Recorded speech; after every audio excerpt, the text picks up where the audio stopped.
थोड़ा सा नॉर्मल कर देना, ये चेंज करना भूल गई हूँ मैं. Okay, this is not the topic. Lecture is 7.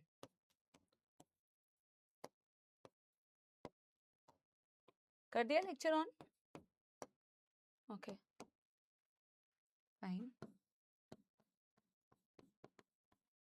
Structural organisation in animals.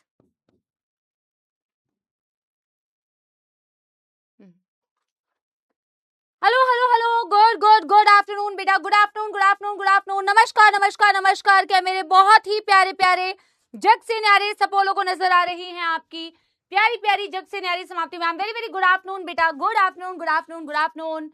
नमस्कार. एक बारी मुझे बता दीजिए, am I audible, am I visible, आवाज सही है? सबसे पहले ये बता दो, उसके बाद बेटा हम आगे की. मेमोरी वॉइस कम है? वॉइस बेटा मैंने पेन कहाँ रखा? वॉइस अभी मैं चेक करा लेती हूँ. एक बार आप मुझे बता दो कि अभी मतलब कब परफेक्ट आ रही है. ठीक है, पर ऐसे भी मत करना क्योंकि ना मैं बाद में थोड़ा बीच बीच में जोर से भी बोलती हूँ. बहुत ज्यादा गेन मत लगाना, बहुत ज्यादा वो मत लगाना. एक बार बेटा मुझे बता दो, एम आई मतलब परफेक्टली ऑडिबल नाउ? यार आज मुझे लाइट्स कम क्यों लग रही है यहाँ की? थोड़ी सी लाइट्स मुझे कम ही लग रही है, बट एनीवे कोई नहीं.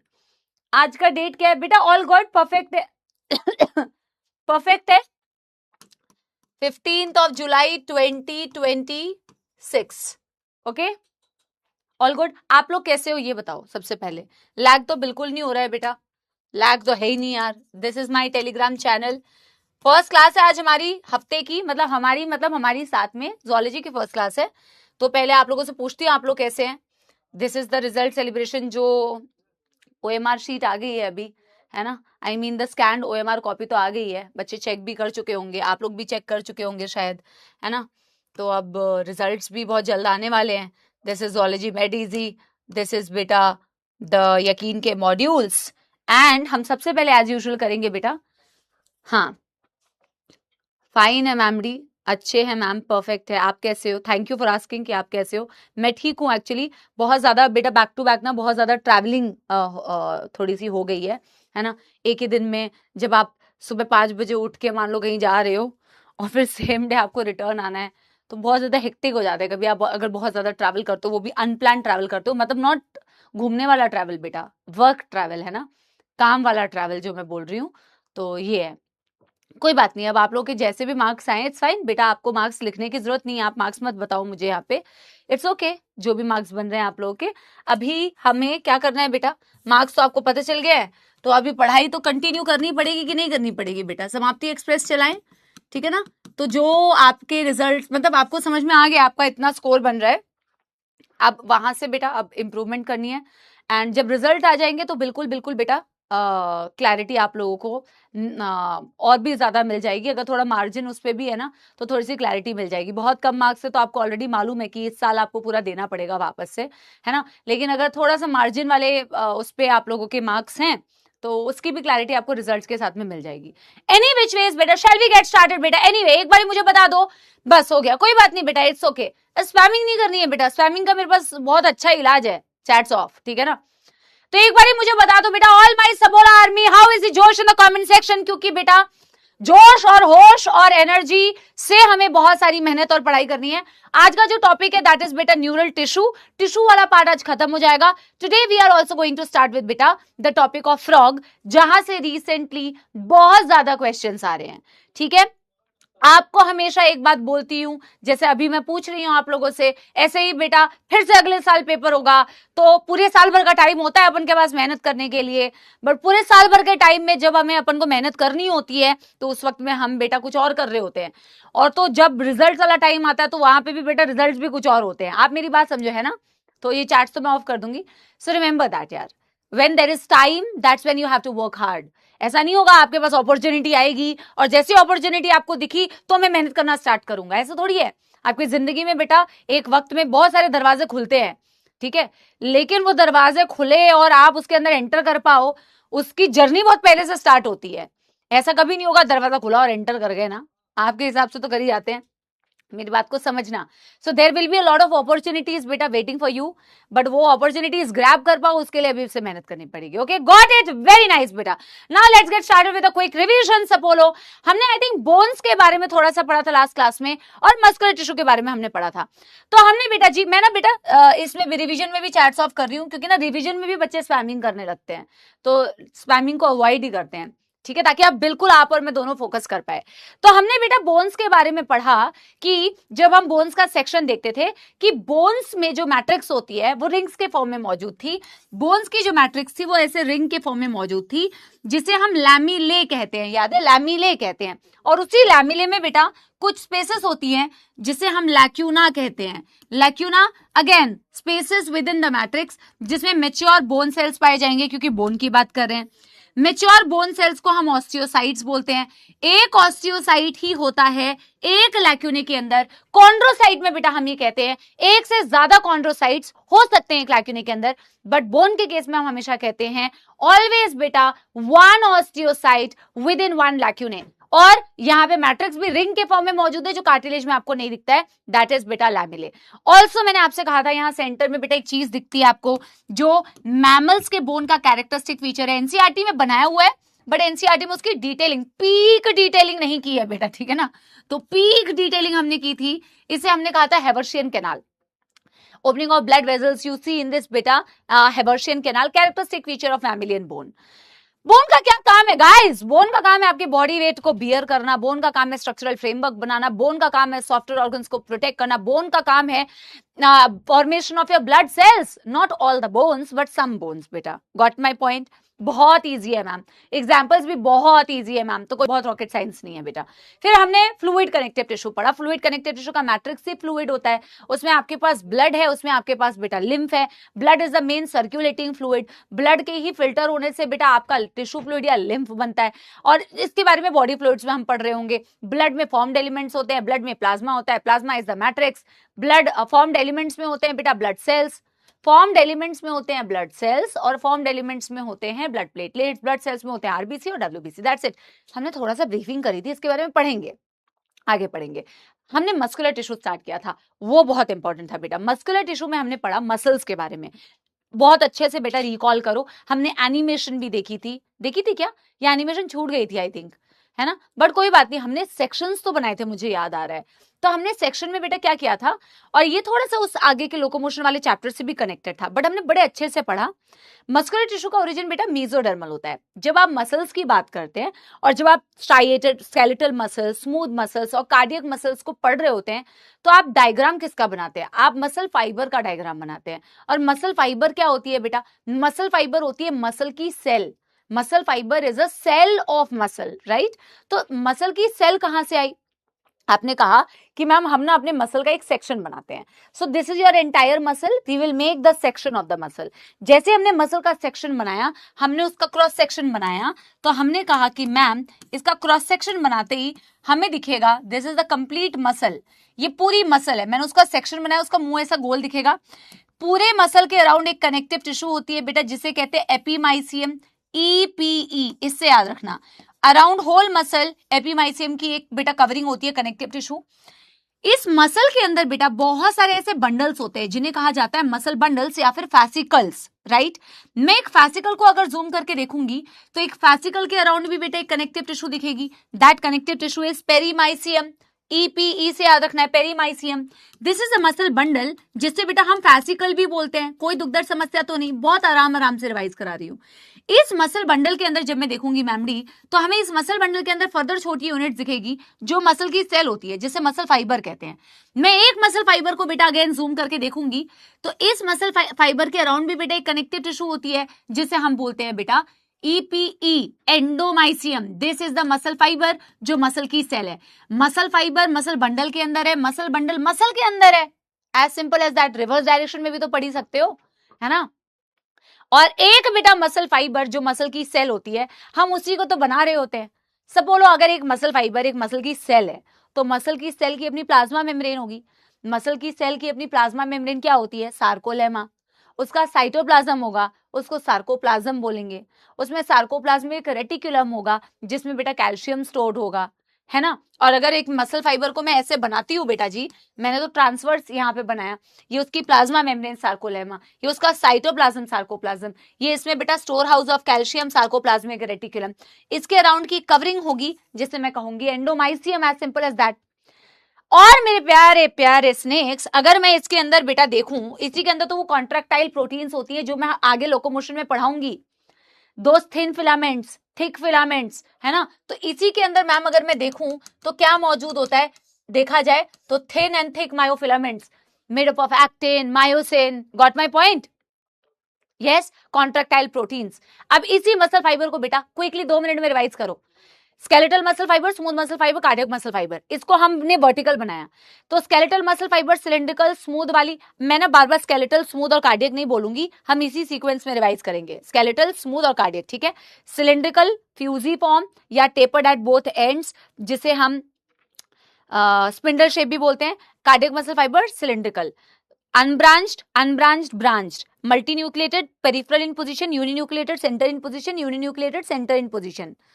Striated muscle fiber, prominent dark and light bands under the microscope, no striations, इसीलिए smooth muscles, faint striations होती हैं but they are striated muscles. Okay, these are voluntary, these are involuntary, these are involuntary, these are very fast contraction, slow contraction, fastest contraction, rich blood supply, low blood supply, abundant blood supply. Got it? They get fatigue very easily, they get slowly fatigue, they get never fatigue until and unless fatigue. Okay, they have intercalated disc which is a combination of adhering and gap junctions. They do not have an intercalated disc. हालांकि smooth muscles में there are gap junctions. That's all. Examples, smooth muscle fibers not under the voluntary control. तुम्हारे ciliary muscles, iris muscles जो तुम्हारे आंखों में होते हैं, तुम्हारी intestine, तुम्हारा stomach बेटा, तुम्हारी blood vessels, ये सब, uterus, urinary bladder, all are smooth muscles. Heart cardiac muscle fibre, your limb muscles, तुमने सोचा कॉन्शियसली तुम कॉन्ट्रैक्ट कर सकते हो, ठीक है। And then your facial muscles, जो भी voluntary control of the nervous system. Starting में हमने मसल्स की एक प्रॉपर्टी भी बताई थी, ट्रिपल ई और C, do you remember. Muscles excitable है, मसल्स को स्टिमुलस दोगे तो मसल्स रिस्पॉन्ड करेगी। जैसे कुछ बच्चे होते हैं, उनको आप कुछ काम दो तो वो रिस्पॉन्ड करते हैं, वो रिस्पॉन्ड बेटा पॉजिटिवली नेगेटिवली वैसे दोनों होता है।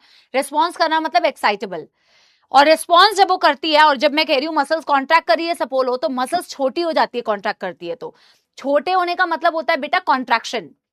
जब तुम मसल्स को स्ट्रेच कर सकते हो, विच वी यूजुअली डू, कोई जिम करे, कोई योगा करे, स्ट्रेचिंग करते हैं ना अपन, तो स्ट्रेच कर सकते हैं, दैट इज एक्सटेंसिबिलिटी, वापस अपनी ओरिजिनल लेंथ पे आ जाना, चाहे कुछ भी करो उसके साथ में, इलास्टिसिटी, ठीक है। सो एक्साइटेबिलिटी स्टिमुलस पर रिस्पॉन्स कर रही है, कॉन्ट्रैक्टेबिलिटी छोटी हो जा रही है, एक्सटेंसिबिलिटी आप पुल कर सकते हो, and elasticity returning back to their original uncontracted state in a very coordinated fashion. That's all बेटा। आई होप आप लोगों को बहुत बढ़िया तरीके से रिवीजन हो गया होगा। प्लीज यूटिलाइज बेटा दीज थिंग्स वेरी वेल।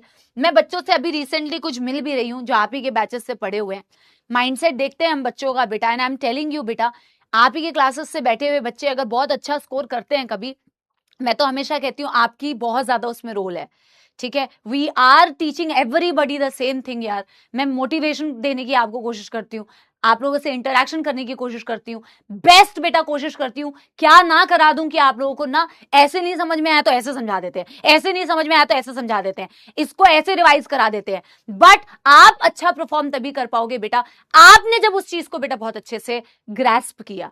आपको मैं बैठ के रिवीजन करा रही हूँ, आप टाइम पास कर रहे हो, आपको मैं बेटा पढ़ा रही हूँ, आप चैटिंग कर रहे हो, आपको मैं बोल रही हूँ घर में जाके पढ़ो, आप नहीं पढ़ रहे हो, तो उससे सिलेक्शन नहीं होगा सपोलो। It has to be a team work ना।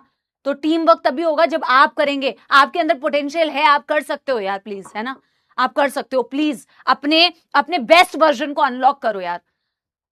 Stop giving excuses. कोई बच्चा जो बहुत अच्छा करता है एक्सक्यूजेस कभी नहीं ढूंढता अपनी जर्नी में। स्टॉप बेटा finding excuses, find reasons why you want to do it. Okay, आपके अंदर है वो पोटेंशियल, आप अपने बेस्ट वर्जन को अनलॉक करो बस यार। Okay, be very attentive now. I am switching off the chats because हम बिल्कुल अटेंशन से पढ़ेंगे। ओके, धन्यवाद बेटा, thank you so much. Revision is only for you guys. आप बहुत अप्रिशिएट करते हो उस चीज को, मुझे मालूम है आपके लिए यूजफुल है और इसीलिए हम करते भी हैं, ठीक है। Everybody sit straight. Now we are going to beta talk about neural tissues. Okay, बहुत छोटा सा टॉपिक है neural tissue, and then beta we will be straight away starting with the topic of frog. All right. बिल्कुल attentive होके, बहुत आसान topic है, सारा कुछ क्लास में याद हो जाएगा। वेरी गुड, शाबाश शाबाश शाबाश, वेरी नाइस बेटा, एनर्जी और मोटिवेशन आ चुकी है।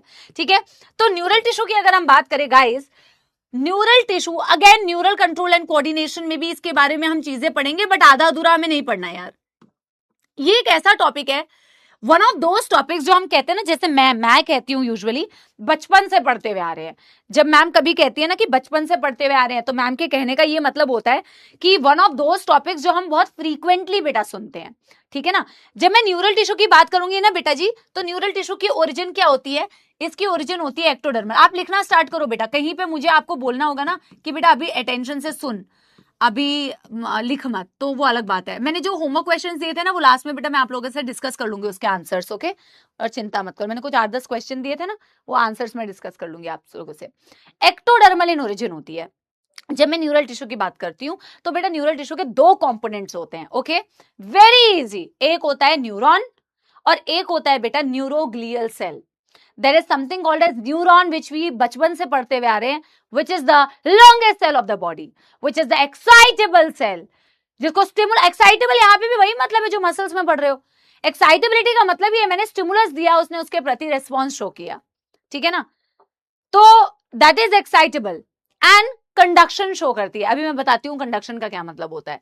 ठीक है, वैसे तो एग्जैक्ट साइंटिफिकली हम चीजें समझेंगे जब मैं न्यूरल वाला चैप्टर पढ़ाऊंगी, बिकॉज बहुत सारे बच्चे होंगे जिन्होंने बिल्कुल ही कुछ नहीं पढ़ा होगा, तो उनके लिए जो एग्जैक्ट वाली चीज है वो तो हम वहां पढ़ेंगे, बट यहां जितना समझ में आने के लिए जरूरी है वो भी चीजें मैं आपको बताऊंगी।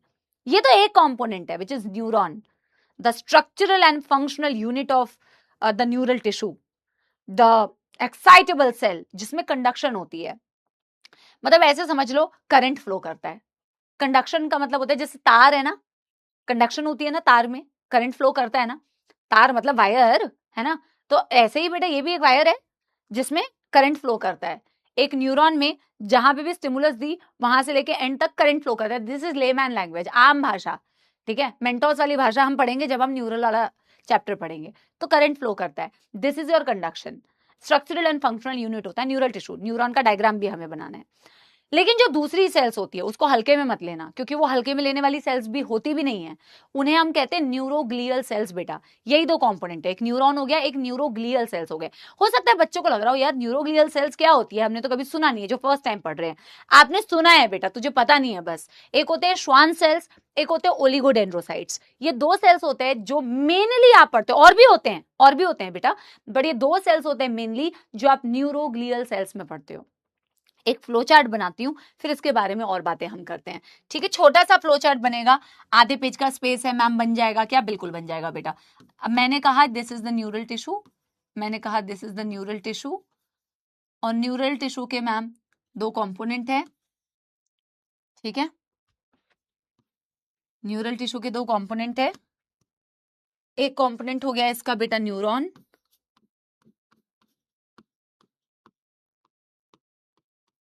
एक कंपोनेंट हो गया न्यूरॉन, दूसरा कंपोनेंट हो गया न्यूरो ग्लियल सेल्स। ठीक है, ओके, वेरी नाइस।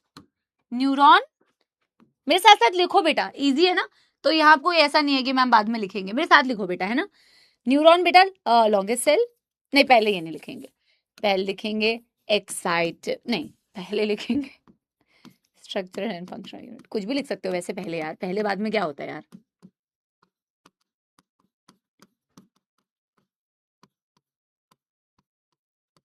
यूनिट, फिर हम लिखेंगे ये लॉन्गेस्ट सेल, ये भी बचपन से पढ़ते हुए आ रहे हैं, लेकिन बहुत इंपॉर्टेंट पॉइंट है, बहुत इंपॉर्टेंट पॉइंट है, क्योंकि ये उससे कंपेयर होता है। दीज आर बेटा एक्साइटेबल सेल्स। आपको वापस से एक्साइटेबल का मतलब नहीं लिखना है कि एक्साइटेबल का मतलब होता है स्टिमुलस देने पे रिस्पॉन्स शो करना, सेम मतलब होता है, वी नो दैट। ठीक है, वापस से लिखना नहीं है। और कंडक्शन होती है, इसके बारे में तुम लेमैन लैंग्वेज में लिख सकते हो। कंडक्शन होती है मतलब करंट फ्लो करता है, ऐसे अभी लेमैन लैंग्वेज में हम ये लिखेंगे, करंट फ्लो करता है, ये लिख सकते हैं। ठीक है, जब मैं न्यूरोग्लियल सेल्स की बात करती हूँ ना बेटा, फॉर एग्जाम्पल न्यूरोग्लियल सेल में श्वान सेल्स होती है, न्यूरोग्लियल सेल्स में ओलिगोडेंड्रोसाइट्स होती है। जब मैं न्यूरोग्लियल सेल्स की बात करती हूँ, अगर आप न्यूरॉन से कंपेयर करोगे, मोर देन, देखो न्यूरल टिश्यू में तो यही दो चीजें हैं, आपकी जो न्यूरोग्लियल सेल्स होती है ना बेटा, ये 50% से ज्यादा पार्ट होती है न्यूरल टिश्यू का, मतलब 50% से ज्यादा कंपोनेंट एक न्यूरल टिश्यू का न्यूरोग्लियल सेल्स है, 50% वॉल्यूम से ज्यादा, मोर देन हाफ आपकी न्यूरोग्लियल सेल्स है। ये सपोर्टिंग सेल्स है बेटा, ये सपोर्ट करती है, ये प्रोटेक्ट करती है आपके न्यूरॉन्स को। पता है कैसे? अब मैंने आपको एग्जांपल बता दिया, श्वान सेल्स है। श्वान सेल्स क्या करती है बेटा? माइलिन शीथ बनाती है। एक न्यूरॉन की 3 कंपोनेंट्स मेनली होते हैं, जो मैं अभी आपको डायग्राम से बताऊंगी। डेंड्राइट्स होती हैं, सेल बॉडी होती है, एक्सॉन्स होती हैं, राइट? एक्सॉन टर्मिनल होता है। एक न्यूरॉन के ऊपर बेटा, एक न्यूरॉन के ऊपर माइलिन शीथ हो भी सकती है, माइलिन शीथ नहीं भी हो सकती है। माइलिन शीथ एक तरीके की कवरिंग होती है जो एक्सॉन के ऊपर मौजूद होती है, इंसुलेशन का काम करती है। बड़े सारे फंक्शन है, पढ़ेंगे उसके बारे में, जरूरी नहीं कि हो, बट हो भी सकती है। अब ये जो माइलिन शीथ होती है ना, ये तो आप न्यूरॉन के ऊपर पैकेजिंग कर रहे हो। जैसे गिफ्ट लिया, गिफ्ट के ऊपर रैप कर दिया हमने। बचपन में तो बेटा गिफ्ट रैप भी नहीं होता था। गिफ्ट, पहली बात तो बचपन में गिफ्ट, रियली हम किसी को गिफ्ट हमें ही कोई गिफ्ट कर दे बेटा, इतने भी कुछ नहीं होता था, है ना? और गलती से अगर गिफ्ट खरीद भी लिया ना कुछ, या कुछ बना दिया बेटा, लेटर ही बना दिया, अब उसको पैक करना है ना, तो सबसे बेस्ट पैकिंग पता है क्या करते थे हम? न्यूज़पेपर होता था जिससे पैक कर रहे होते थे चीजें। हमारे लिए तो भाई गिफ्ट पेपर है। इनफैक्ट अगर किसी से गिफ्ट मिल गया मान लो, और उसका गिफ्ट पेपर मिल गया ना, तो उसका गिफ्ट पेपर हम किसी और को गिफ्ट करने के लिए बेटा यूज करते थे उसको जमा करके रखते थे यार, है ना? बट एनीवे, तो जैसे गिफ्ट के ऊपर बेटा गिफ्ट पैक करते हैं ना, गिफ्ट के ऊपर गिफ्ट रैप पैक करते हैं ना, वैसे ही न्यूरॉन्स के ऊपर इसको पैक करते हैं, माइलिन शीथ को पैक करते हैं, ठीक है ना? तो वही कवरिंग होती है, वो न्यूरोग्लियल सेल्स बनाती है, सपोर्ट करती है, पैकेजिंग करती है, दैट्स ऑल। पर क्या एक्साइटेबल सेल्स होती है? क्या उसको स्टिमुलस देखो तो रिस्पॉन्स करेगी? नहीं। क्या कंडक्शन शो करती है? बिल्कुल नहीं बेटा। एक्साइटेबल सेल्स, कंडक्शन शो करने वाली cell, the longest cell is your neuron. Only these बेटा neuroglial cell support and packaging, very important है। एनसीईआरटी में गिन के इस चैप्टर में 5 लाइन दी हुई है। More than 50% volume of your neural tissue is your neuroglial cell, that you will remember. And the examples बेटा, Schwann cells and oligodendrocytes. हाँ, मैं इसके बारे में थोड़ी चीजें और बताऊंगी आपको जब हम न्यूरल वाले चैप्टर पढ़ेंगे। यहाँ पे एक बात और बता दूं बेटा, आपकी ये दोनों सेल्स जो होती है ना न्यूरोग्लियल सेल्स वाले में, Schwann cells हो गई, oligodendrocytes हो गई, ये दोनों बेटा पता है क्या करती है? ये माइलिन शीथ तो बनाती हैं, बट सेंट्रल नर्वस सिस्टम में माइलिन शीथ बनाने का काम, मतलब सीएनएस में अगर कोई न्यूरॉन्स है उसमें अगर माइलिन शीथ बन रही है तो ओलिगोडेंड्रोसाइट्स बनाती हैं। पेरिफेरल नर्वस सिस्टम में अगर कोई सेल्स बेटा माइलिन शीथ बनाती हैं पीएनएस में, तो वो आपकी श्वान सेल होती है। ये यहां पे याद रख लेना, बाकी तो बेटा हम वहां पे पढ़ेंगे और थोड़ी सी डिटेलिंग पढ़ेंगे इसके बारे में। तो लिख देते हैं, वेरी इंपॉर्टेंट बेटा, सारी पॉइंट्स इंपॉर्टेंट है। Makes up more than 50% volume, makes up more than 50% volume of the entire neural tissue, more than 50% volume of the entire neural tissue। फिर हम लिखेंगे, फिर हम क्या लिखेंगे guys? Non excitable and no conduction बेटा जी, एंड नो कंडक्शन। फिर हम लिखेंगे कि support and packaging of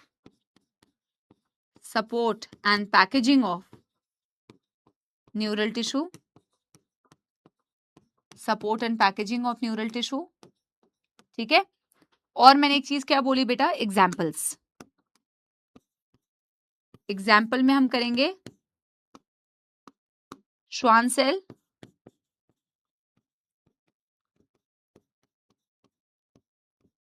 okay जी, एंड बेटा ओलिगोडेंड्रोसाइट्स।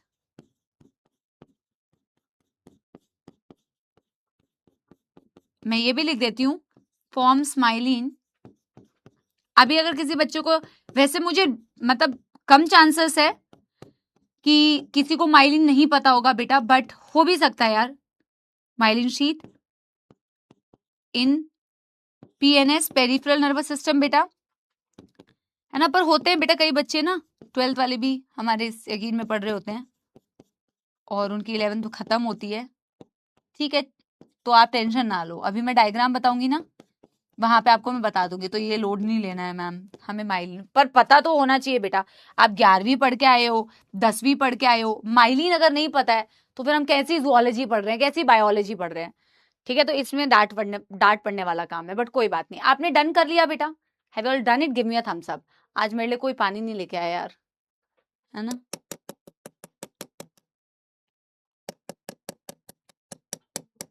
यार पानी नहीं आया आज, बोल दिया था। अच्छा बेटा जी, done done are done everybody, yeah done done are done everybody. Easy है ना बेटा, इसमें कोई कष्ट तो नहीं है। अगला भी जो टॉपिक पढ़ाऊंगी बड़ा इजी है बेटा, देखो मैक्सिमम फ्रॉग भी अभी पढ़ाऊंगी वो बड़ा इजी है। सो जस्ट अटेंशन से सुनना, क्लास में लर्न हो जाएगा। न्यूरॉन बचपन से पढ़ते हुए आ रहे कि नहीं पढ़ते आ रहे बेटा? क्या पार्ट्स होते हैं न्यूरॉन के? एक होता है डेंड्राइट, एक होती है सेल बॉडी, एक होता है एक्सॉन। डेंड्राइट इंफॉर्मेशन रिसीव करती है, सेल बॉडी की तरफ भेजती है, सेल बॉडी इंफॉर्मेशन को प्रोसेस करती है, एक्सॉन की तरफ भेजती है, एक्सॉन उसको एंड तक लेके जाती है। ये तो हम बचपन से पढ़ते हुए आ रहे हैं। इसमें मैं कुछ कुछ चीजें ऐड ऑन करूंगी बस, तो वही ऐड ऑन ही करना है, बाकी तो हमें आता है बेटा, you already know it. Okay, let's make the structure of बेटा the neuron. The very first thing that we will be doing is making the structure of neuron. Okay, और आई थिंक अगर आपके पास मेडीजी आपको मालूम है, थोड़ा सा ना टेढ़ा सा डायग्राम बनाते हैं, ऐसे करके डायग्राम बनाते हैं। मैक्सिमम चीजें डायग्राम में लिखेंगे बेटा, अलग से पोथियां नहीं बनाएंगे। और ये इसको हल्के में मत लेना कि मैम हमें तो आता है तो हम बनाए, नहीं बनाए तो चलेगा क्या? नहीं बेटा, बनाना है। नहीं आता है यही सोच रहे हैं कि नहीं आता है, जिसको ये लगता है कि मुझे आता है वो गलत डायरेक्शन में है। नहीं आता है आप वही सोच के बनाइए आपको नहीं आता है। ओके, लेट्स मेक बेटा, पेंटिंग ज्यादा नहीं करनी, जल्दी जल्दी बनाना है। ओके, लेट्स मेक द, ये तो मैंने जो बेटा इसकी एक्सॉन बनाई थी ना, एक्सॉन खुद कहेगा ऐसा मैंने क्या किया मैमड़ी जो आपने मेरे साथ ऐसा किया। चलिए पेंसिल से बनाना। ओके, ज्यादा मैं खुद तुम पेंटिंग करने लग गई थी बेटा, यू नो। तो मुझे अपनी थोड़ी पेंटिंग को बेटा लगाम लगाना पड़ेगा, ज्यादा भी नहीं।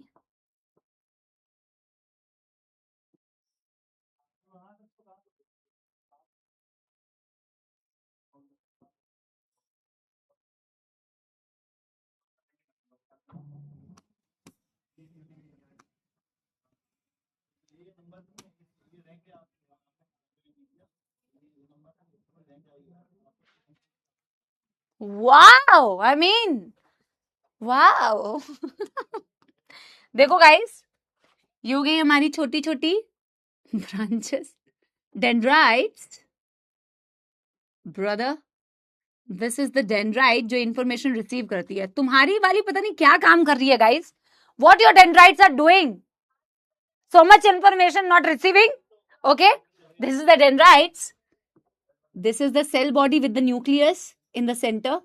Okay, मेन पार्ट्स तो तुम्हें दिख ही गए। This is the longest. फिर देखो डेंड्राइट्स, और ये बहुत छोटी सी एक इंफॉर्मेशन दे रही हूँ इंपॉर्टेंट, डेंड्राइट्स और एक्सॉन दोनों साइटोप्लाज्म से निकली हुई ब्रांच है। आगे मैं टाइप्स ऑफ न्यूरॉन भी कभी पढ़ाऊंगी तुम्हें। देखो ये सेल बॉडी थी ना, ये सेल बॉडी थी। अब मैं जब डेंड्राइट्स बना रही हूँ तो वो भी, डेंड्राइट्स भी सेल बॉडी से निकली हुई ब्रांच है, पर छोटी ब्रांच है, छोटी ब्रांच है, छोटी ब्रांच है।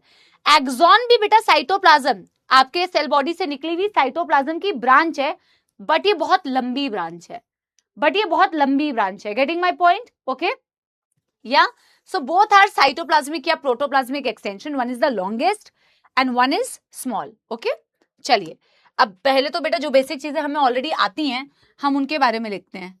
दिस इज नंबर 1 डेंड्राइट, जो हमें ऑलरेडी आता है, ज्यादा पोथियां भी नहीं, बट जितनी बेसिक इंफॉर्मेशन मुझे चाहिए, आपको चाहिए, जो आपको न्यूरल वाले चैप्टर में भी पढ़नी है, एटलीस्ट उनके बारे में इन्फो लिखते जाते हैं बेटा जी, है ना।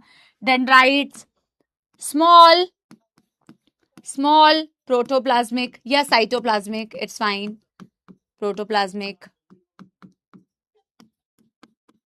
extensions. Okay, receives information यार यहाँ इतना शोर क्यों हो रहा है यार, इसको बंद कर दो प्लीज, थोड़ा शोर हो रहा है। Okay. Receives information, receives information and passes to cell body. That's all. Okay, that's all, buddy. Then we will be writing about, अरे यार, we'll be writing about number 2 बेटा. This is cyton. इसके बेटा 1 करोड़ नाम है. ओके, सेल बॉडी, इसका नाम है सोमा, इसका नाम, तुम्हें पता है एक चीज बताऊं, हाँ वैसे मेरा नाम तुम्हें मालूम है सोमू, मेरा नाम घर का सोमू है, बट मेरी मम्मी कभी कभी मुझे प्यार से सोमा भी बोलती है, पता है, वो थोड़ा अपने हिसाब से हम वो नहीं करते हैं, क्या करते हैं, कस्टमाइज, सोमा, है ना. Sometimes my mother calls me, but my mother usually calls me not by my name, है ना, नाम से नहीं बुलाती हैं, बेटा बेटी करके बोलते हैं वैसे. Cell body soma perikaryon. So Bengalis में वैसे बहुत कॉमन नाम होता है ना ये, पेरी कैरी ऑन. कोई हमारा पेरी कैरी ऑन बंगाल का बच्चा देख रहा होगा तो वो समझ पाएगा. Soma is like very common, but my name is not soma, my name is Somu, but my name is Samapti, my name is Samapti. Okay, yeah cyton, cell body, soma, perikaryon. Perikaryon, कैरियो का मतलब होता है न्यूक्लियस, पेरीकैरियन इसके अराउंड बिल्कुल cytoplasm है. So around the nucleus there is a cytoplasm. इसके बारे में आपको ज्यादा कुछ तो नहीं लिखना है, लेकिन हाँ अच्छा, आपके सेल बॉडी और आपके ना बेटा डेंड्राइट्स में एक स्ट्रक्चर होता है जिससे 2016 में नीट में सवाल आया हुआ था. ये these are called as Nissl's granule. These are called as बेटा Nissl's granule. Nissl's granule rough endoplasmic reticulum ribosomes का कॉम्बो होते हैं. RER rough endoplasmic reticulum ribosomes के बने हुए होते हैं. तो राइबोसोम जहां पे होगा वो प्रोटीन सिंथेसिस कर रहा होगा. क्वेश्चन ये आया था कि ये जो निसल्स ग्रैन्यूल दिखते हैं ये कहां कहां दिखते हैं, तो ये आपके डेंड्राइट्स में दिखते हैं, ये आपकी सेल बॉडी में दिखते हैं, बट ये आपके एक्सॉन में नहीं दिखते हैं बेटा. Okay, so that was the question. और करते क्या, प्रोटीन सिंथेसिस करते हैं, दैट्स ऑल. सो दीज जो पिंक कलर के डॉट्स मैंने बनाए हुए हैं ये निसल ग्रैन्यूल बनाए हुए हैं, डेंड्राइट्स में दिखेंगे और आपके सेल बॉडी में दिखेंगे. RER राइबोसोम का कॉम्बो है, they do the protein synthesis, they are not found in the axon, that's all. So ये इंफॉर्मेशन को प्रोसेस, ये लिख सकते हो डेफिनेटली कि ये इंफॉर्मेशन को प्रोसेस करती है, प्रोसेस द इंफॉर्मेशन, या and what we can write is that क्या बेटा, हैज निसल्स ग्रैन्यूल. दूसरा पॉइंट यहीं पे लिख लो, हैज निसल्स ग्रेन्यूल. और निसल ग्रैन्यूल के बारे में कहाँ लिखेंगे मैम, निसल ग्रैन्यूल के बारे में यहां ही लिखेंगे. RER rough and reticulum ribosomes, and लिखेंगे ये क्या करती है, प्रोटीन से. मैंने बोला ना बेटा जितनी चीजें डायग्राम में एडजस्ट हो सकती है ना सारी चीजें डायग्राम में कर लो. जो चीजें डायग्राम में आ सकती है उसको अलग से बिल्कुल भी नोट्स नहीं बनाने हैं, जबरदस्ती नोट्स को बड़ा नहीं करना है कि बाद में पढ़ने में मौत आए ना. और यहाँ पे भी एक पॉइंट एड ऑन कर लो, has Nissl's granule, has Nissl's granule. ठीक है, सेल बॉडी का काम हो गया, आपके क्या बोलते हैं डेंड्राइट्स का काम हो गया. ये आपकी क्या है बेटा जी, ये आपकी न्यूक्लियस है, obviously this is the nucleus. अब एक्सॉन पे आते हैं बेटा. The longest protoplasmic extension is the axon. Axon की प्लाज्मा मेम्ब्रेन को क्या बोलेंगे, एक्सोलेमा. एक्सॉन की साइटोप्लाज्म को क्या बोलेंगे, एक्सोप्लाज्म. ये सारी टर्म्स बेटा यूज होंगी उस कंडक्शन वाले चैप्टर, न्यूरल वाले चैप्टर में. ओके, अगर मैं कहूं this is what, this is the third component of the neuron called as the axon, तो मेमोरी एक्सॉन का मतलब है the longest protoplasmic extension. Yes, I can say nothing बेटा, वैसे अभी इनफैक्ट बेटा एक बात आपको बताती हूं, एक्सॉन ही तो कंडक्शन करा रहे हैं। Axon is like the wire, axon actual तार की तरह, आपने स्टिमुलस दिया, अब मैकेनिज्म नहीं समझनी है आपको, बट एक्सॉन वो ब्रांच है बेटा जहां से पूरी करंट बेटा ट्रैवल कर रही होती है। सो द कंडक्शन वर्ड का मतलब पता है क्या होता है? कंडक्शन वर्ड का मतलब होता है आगे एक जगह, एक पॉइंट से, स्टार्टिंग पॉइंट से लेके एंड पॉइंट तक उस करंट को फ्लो कराना। यहां से अगर मान लो शुरुआत हुई, ये यहां से बेटा करंट फ्लो करते हुए यहां तक पहुंचा, यहां तक पहुंचा, एक्सॉन के एंड तक पहुंचा, एक्सॉन टर्मिनल तक पहुंचा, उसे आप बोलते हैं बेटा conduction. That is called as बेटा conduction. Getting my point? Conduct करने का मतलब होता है करंट जब जनरेट होता है, आप किसी भी न्यूरॉन को स्टिमुलस देते हो, करंट जनरेट होता है, वो एक पॉइंट से एक्सॉन पे स्टार्ट करते हुए एक्सॉन के एंड तक चला गया, दैट इज कॉल्ड एज बेटा conduction. That is the function of axon, current flow कर रहा है। Got my point? ठीक है ना? अब जब मैंने ये वाली बात बोली, अब मैं एक्सोलेमा, एक्सोप्लाज्म सब लेबल करूंगी, उसकी चिंता मत करो। अब तुम दिख रहा है बेटा ये एक्सॉन एंड कर रही है इनटू दिस एक्सॉन टर्मिनल, ऐसे एंड कर रही है ना एक्सॉन टर्मिनल पे, ये एक्सॉन टर्मिनल बोलते हैं आप इसको। इसमें बेटा बल्ब लाइक स्ट्रक्चर दिख रहे हैं तुम्हें, इन्हें क्या बोला जाता है? इसे बोला जाता है साइनेप्टिक नॉब। नॉब होती है ना दरवाजों पे भी बेटा, ऐसे गोल गोल सा बना होता है ना, दरवाजे अलग अलग टाइप के होते हैं ना, ऐसे ऐसे खोलने वाले भी होते हैं, ऐसे गोल गोल वाले भी कभी तुमने देखे होंगे। नॉब का मतलब डोर नॉब यार, है ना? इन्हें साइनेप्टिक नॉब बोलते हैं। साइनैप्स क्या होता है? अगेन बचपन से पढ़ते हुए आ रहे, एक न्यूरॉन और दूसरे न्यूरॉन के बीच का जो जंक्शन होता है उसे साइनैप्स कहते हैं। एक न्यूरॉन दूसरे न्यूरॉन के साथ में जंक्शन बनाती है जिसे साइनैप्स कहते हैं, इसीलिए साइनेप्टिक वर्ड आया है।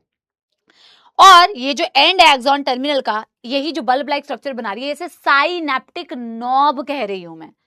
ठीक है ना? साइनेप्टिक वर्ड कहां से आया? साइनेप्स से, क्योंकि किसी को तो इंफॉर्मेशन दे रही होगी, जंक्शन तो बनाएगी। पर न्यूरॉन इंफॉर्मेशन देगी कैसे बेटा? न्यूरॉन तो बातें नहीं कर सकती है, न्यूरॉन तो स्पैमिंग नहीं कर सकती है, न्यूरॉन तो बेटा ऐसी कोई हरकत नहीं कर सकती है। न्यूरॉन न्यूरोट्रांसमीटर्स के फॉर्म में कम्युनिकेशन करती है। एक न्यूरॉन को अगर किसी को इंफॉर्मेशन देनी है तो दे कैसे?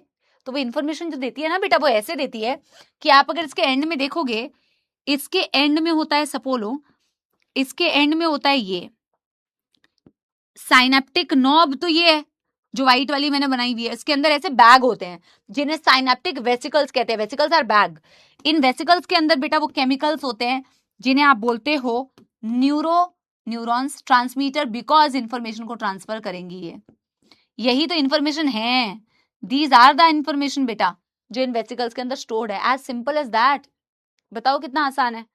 तो पहले तो मैं ये लिखती हूं आपके लिए अगेन, ये आपका हो गया बेटा axon terminal, write it down. This is the axon terminal. Yeah. This is the synaptic knob. Synaptic knob. This is beta pink वाली synaptic vesicle.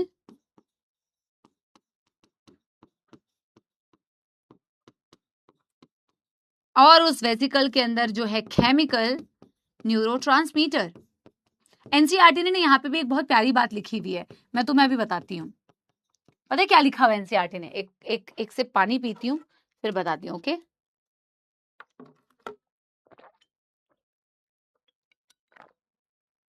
पता है एनसीईआरटी ने बेटा क्या लिखा हुआ है? तुमने वैसे पढ़ा होगा शायद ध्यान से। जरूरी थोड़ी है, अच्छा इधर का लिख रहे हो तो इधर हो जाती हूँ।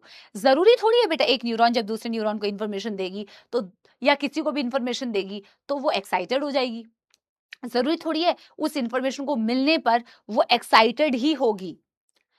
जैसे बेटा मैं तुम्हें ना रियल लाइफ से जैसे ऐसे समझाती हूँ कि किसी इंफॉर्मेशन को मिलने से हो सकता है तुमने रिस्पॉन्ड तो किया, बट एक होता है कि तुम बड़े खुश हो गए, है ना? नहीं ऐसे मत समझो, है ना? ये गलत हो जाएगा, ये गलत हो जाएगा मतलब ये रेलेवेंट नहीं लगेगा। मैं तुम्हें न्यूरॉन्स के फॉर्म में ही समझाती हूँ। दो प्रकार के बेटा केमिकल्स होते हैं, एक को हम कहते हैं एक्साइटेटरी न्यूरोट्रांसमीटर्स, और वो नाम ही जस्टिफाई करेगा कि वो क्या कर रहा है। एक होता है इनहिबिटरी न्यूरोट्रांसमीटर। डिपेंडिंग कि कौन सा न्यूरोट्रांसमीटर एक्चुअल में रिलीज हो रहा है उस पर डिपेंड करेगा कि ये न्यूरॉन जिसको भी इंफॉर्मेशन दे रहा है, दूसरे न्यूरॉन को, दूसरे मसल को, ग्लैंड को, किसी को भी इंफॉर्मेशन दे रहा है, वो एक्साइटेड होनी चाहिए या वो इनहिबिट हो जानी चाहिए। It depends on the nature of the neurotransmitter. Very simple, तो जरूरी नहीं है दूसरा एग्जाम्पल। इट डिपेंड्स कि कौन सा न्यूरोट्रांसमीटर रिलीज हुआ. सो क्या हमेशा जो इंफॉर्मेशन जाती है, can is it always excitatory? No, it can be excitatory, it can be inhibitory depending upon what kind of neurotransmitter is released, because there are two type of neurotransmitters. Okay, so जो भी neurotransmitter release होगा उस पर निर्भर करेगा excitation हो रही है अगले जिससे भी ये जंक्शन बना रहा है, या इनहिबिशन हो रही है. As simple as that, and we can write it down. बेटा बहुत छोटा सा फ्लो चार्ट के फॉर्म में हम लिख देते हैं इसको. डिटेलिंग, पीक डिटेलिंग तो उस चैप्टर में करेंगे, you know. Peak detailing excitatory हो सकती है, एक्साइटेटरी, एंड हो सकती है इनहिबिटरी. ओके बेटा, एक्साइटेटरी में हम लिखेंगे, एक्साइटेटरी में excites the adjacent neuron. Adjacent मतलब इसके साथ में जो भी जंक्शन बनाएगी, न्यूरॉन हो गई, ग्लैंड हो गई, एक्सेट्रा, जिसके साथ भी बेटा ये जंक्शन बना रही है, या मसल हो गया, उसको स्टिमुलेट कर देना. एक्साइटेटरी है तो एक्साइट करेगी, इनहिबिटरी है तो इनहिबिट करेगी. बताओ बेटा, डायग्राम में सारी चीजें हमारा कवर हो जाएगा ना. इनहिबिट्स एडजेसेंट न्यूरॉन और ग्लैंड, या जिसके साथ भी बेटा ये जंक्शन बना रही है, दैट्स ऑल. सो नॉब के अंदर वेसिकल, वेसिकल के अंदर neurotransmitter, neurotransmitter excitatory, inhibitory, that's all. Axon हो गई. मैं ना यहाँ पे एक चीज लिख देती हूँ. मैं यहाँ लेबल इसलिए नहीं कर रही हूँ क्योंकि ना अभी आप देखोगे मैं माइलिन शीट बनाऊंगी ना तो कंफ्यूजन होती है. This is the plasma membrane, this is the plasma membrane, हाँ जी, और this is exoplasm. Exoplasm is बेटा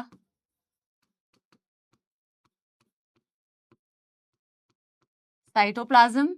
okay, and now the packaging. अब बेटा अगर इस फिगर को तुमसे पूछा जाए तो तुम क्या कहोगे? तुम कहोगे वाओ वाओ, बट इसको तुम बोलोगे बेटा, पता नहीं, मैं ना तुम्हारे साथ ना बिल्कुल वैसे हो जाती हूँ यार, है ना, इन माई एलिमेंट. मुझे लगता ही नहीं है, यू नो, मुझे लगता है मैं तुम्हारे साथ अपने एलिमेंट में रहती हूँ, इसीलिए मैं कभी कभी बेटा ऐसे कर देती हूँ. बट एनीवे, तुम इससे क्या बोलोगे बेटा? एक नॉन माइलिनेटेड न्यूरॉन. तुम उससे कहोगे एक नॉन माइलिनेटेड, क्योंकि मैंने माइलिन शीट बनाई ही नहीं है. लेकिन अगर मैं इसमें माइलिन शीट बना दूं तो माइलिन शीट बनती कैसे है, बस उसको बना के देखो.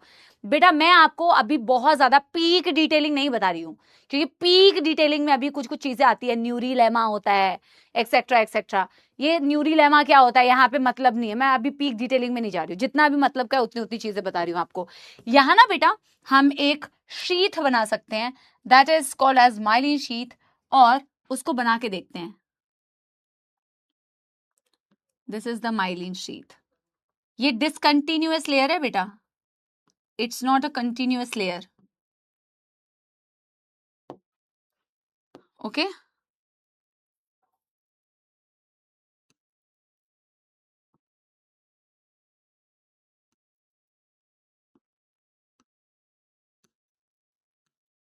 ओके. अरे यार, तो हो भी सकती है, नहीं भी हो सकती है. अब मैंने बना दिया है तो ये एक क्या हो गई बेटा, दिस इज, हाँ, इतने सारे दिल कैसे आ रहे हैं भाई? ठीक है, थैंक्स बेटा, थैंक्स. ये जो बेटा मैं क्या बना रही हूँ ना, ये माइलिन शीट बना रही हूँ. ठीक है, हमें अभी माइलिन शीट के ऐसे फंक्शन तो नहीं देखने हैं, बट मैं थोड़ा सा यहाँ पे तुम्हें बताऊंगी फिर भी, क्योंकि कुछ ऐसी चीजें जो हम जूनियर क्लासेस से पढ़ रहे हैं. ये आपको माइलिन शीट बनते हुए दिख रही है, जो बेटा अगर सेंट्रल नर्वस सिस्टम होता तो आपकी एनसीईआरटी का डायग्राम देखोगे एक बार. ये देखो, एनसीईआरटी ने न्यूरॉन का क्या डायग्राम बनाया है. साइड में न्यूरोग्लियल सेल देखो क्या शानदार दिखाए हैं, है ना. एनसीईआरटी का डायग्राम देखो. आपको मैम आपने ये क्यों बनाया बेटा? बिकॉज ये डायग्राम ही बनाना है तुम्हें, पहली बात तो, टू अंडरस्टैंड द डिटेलिंग. ये आपने माइलिन शीट बनाई है. सेंट्रल नर्वस सिस्टम का होता तो श्वान सेल ने बनाई होती. पेरिफेरल नर्वस सिस्टम का होता तो बेटा आपकी सॉरी, सेंट्रल नर्वस सिस्टम का होता तो ओलिगोडेंड्रोसाइट्स ने बनाई होती. पेरिफेरल नर्वस सिस्टम का होता तो श्वान सेल ने बनाई होती है माइलिन शीट. अब माइलिन शीट को देखोगे ये कंटिन्यूअस लेयर नहीं है, और बिल्कुल भी बेटा माइलिन शीट ऐसे नहीं होती है जो हम बनाते हैं इसमें. ये हम सेक्शन बना रहे हैं, इसीलिए तुम्हें माइलिन शीट ऐसे और ऐसे एक्सॉन में दिख रही है. माइलिन शीट रैप करती है, कवर करती है इस तार को. तार को तुम खुला नहीं छोड़ते हो गाइज, तार को खुला क्यों नहीं छोड़ते हो? क्योंकि छुओगे तो बेटा करंट लगेगा, करंट फ्लो कर रहा है ना, तो तार को तुम बेटा क्या कर देते हो, इंसुलेट करते हो कि नहीं, ये तो तुम्हें मालूम ही होगा, ताकि वहां छुओ तो करंट ना लगे, फ्री कंडक्शन ना हो। ये भी एक तार है, सोचो सिंपल सी बात है ना यार तुम्हें। लेकिन लेकिन लेकिन मुझे कंडक्शन तो करनी है, बट मैं पूरे तार पे ऐसे नहीं कर रही हूं। देखो जब भी माइलिन शीट बनती है, पहली बात तो माइलिन शीट ऐसे होती है, ऐसे ऐसे कवर करती है बेटा, ऐसे ऐसे पूरे एक्सॉन के अराउंड कवर करती है, फिर एक गैप होता है, फिर बेटा ऐसे कवर करती है, फिर एक गैप होता है, फिर ऐसे कवर करती है, फिर गैप होता है, फिर कवर करती है। माइलिन शीट ने पूरा कवर नहीं कर रखा, देयर इज बीच बीच में गैप, और मैं इसका ना सिग्निफिकेंस आपको बताऊंगी नेक्स्ट कमिंग चैप्टर्स में, बिलीव मी ऑन दैट। बहुत ज्यादा ओवर एक्साइटेड नहीं बेटा, है ना, है ना। तो सिग्निफिकेंस मैं आपको बताऊंगी, but it's a discontinuous layer, ये हमें समझ में आती है बात कि माइलिन शीट एक डिसकंटिन्यूअस लेयर होती है, it's not a continuous layer. और जहां जहां ब्रेकिंग पॉइंट्स होते हैं उन्हें बोला जाता है nodes of Ranvier. Breaking points पर फ्री कंडक्शन होगी, जहां जहां माइलिन शीट होगी वो इंसुलेटेड होगा। तो माइलिन शीट को समझ लो एक तार के अराउंड मैंने इंसुलेशन कर दी है, लिपिड की बनी हुई एक बेटा कवरिंग होती है, और ये इंसुलेट कर देती है उन पॉइंट्स को जहां पे वो मौजूद होती है, और जहां वो नहीं मौजूद होती है, जिसे मैं नोड्स ऑफ रैनवियर बोलती हूं, बेटा वहां फ्री कंडक्शन होगी। क्या जरूरत है मैम इसकी, कंडक्शन तो करानी है, बट इसका क्या सिग्निफिकेंस है हम पढ़ेंगे कमिंग चैप्टर्स में। बट यहाँ के लिए आई थिंक दिस इज बेटा मोर देन सफिशिएंट, इससे ज्यादा हमें इस डायग्राम में कुछ नहीं करना है बेटा। ओके, बस इसके बारे में लिखना जरूर है, myelin sheet, lipid, enriched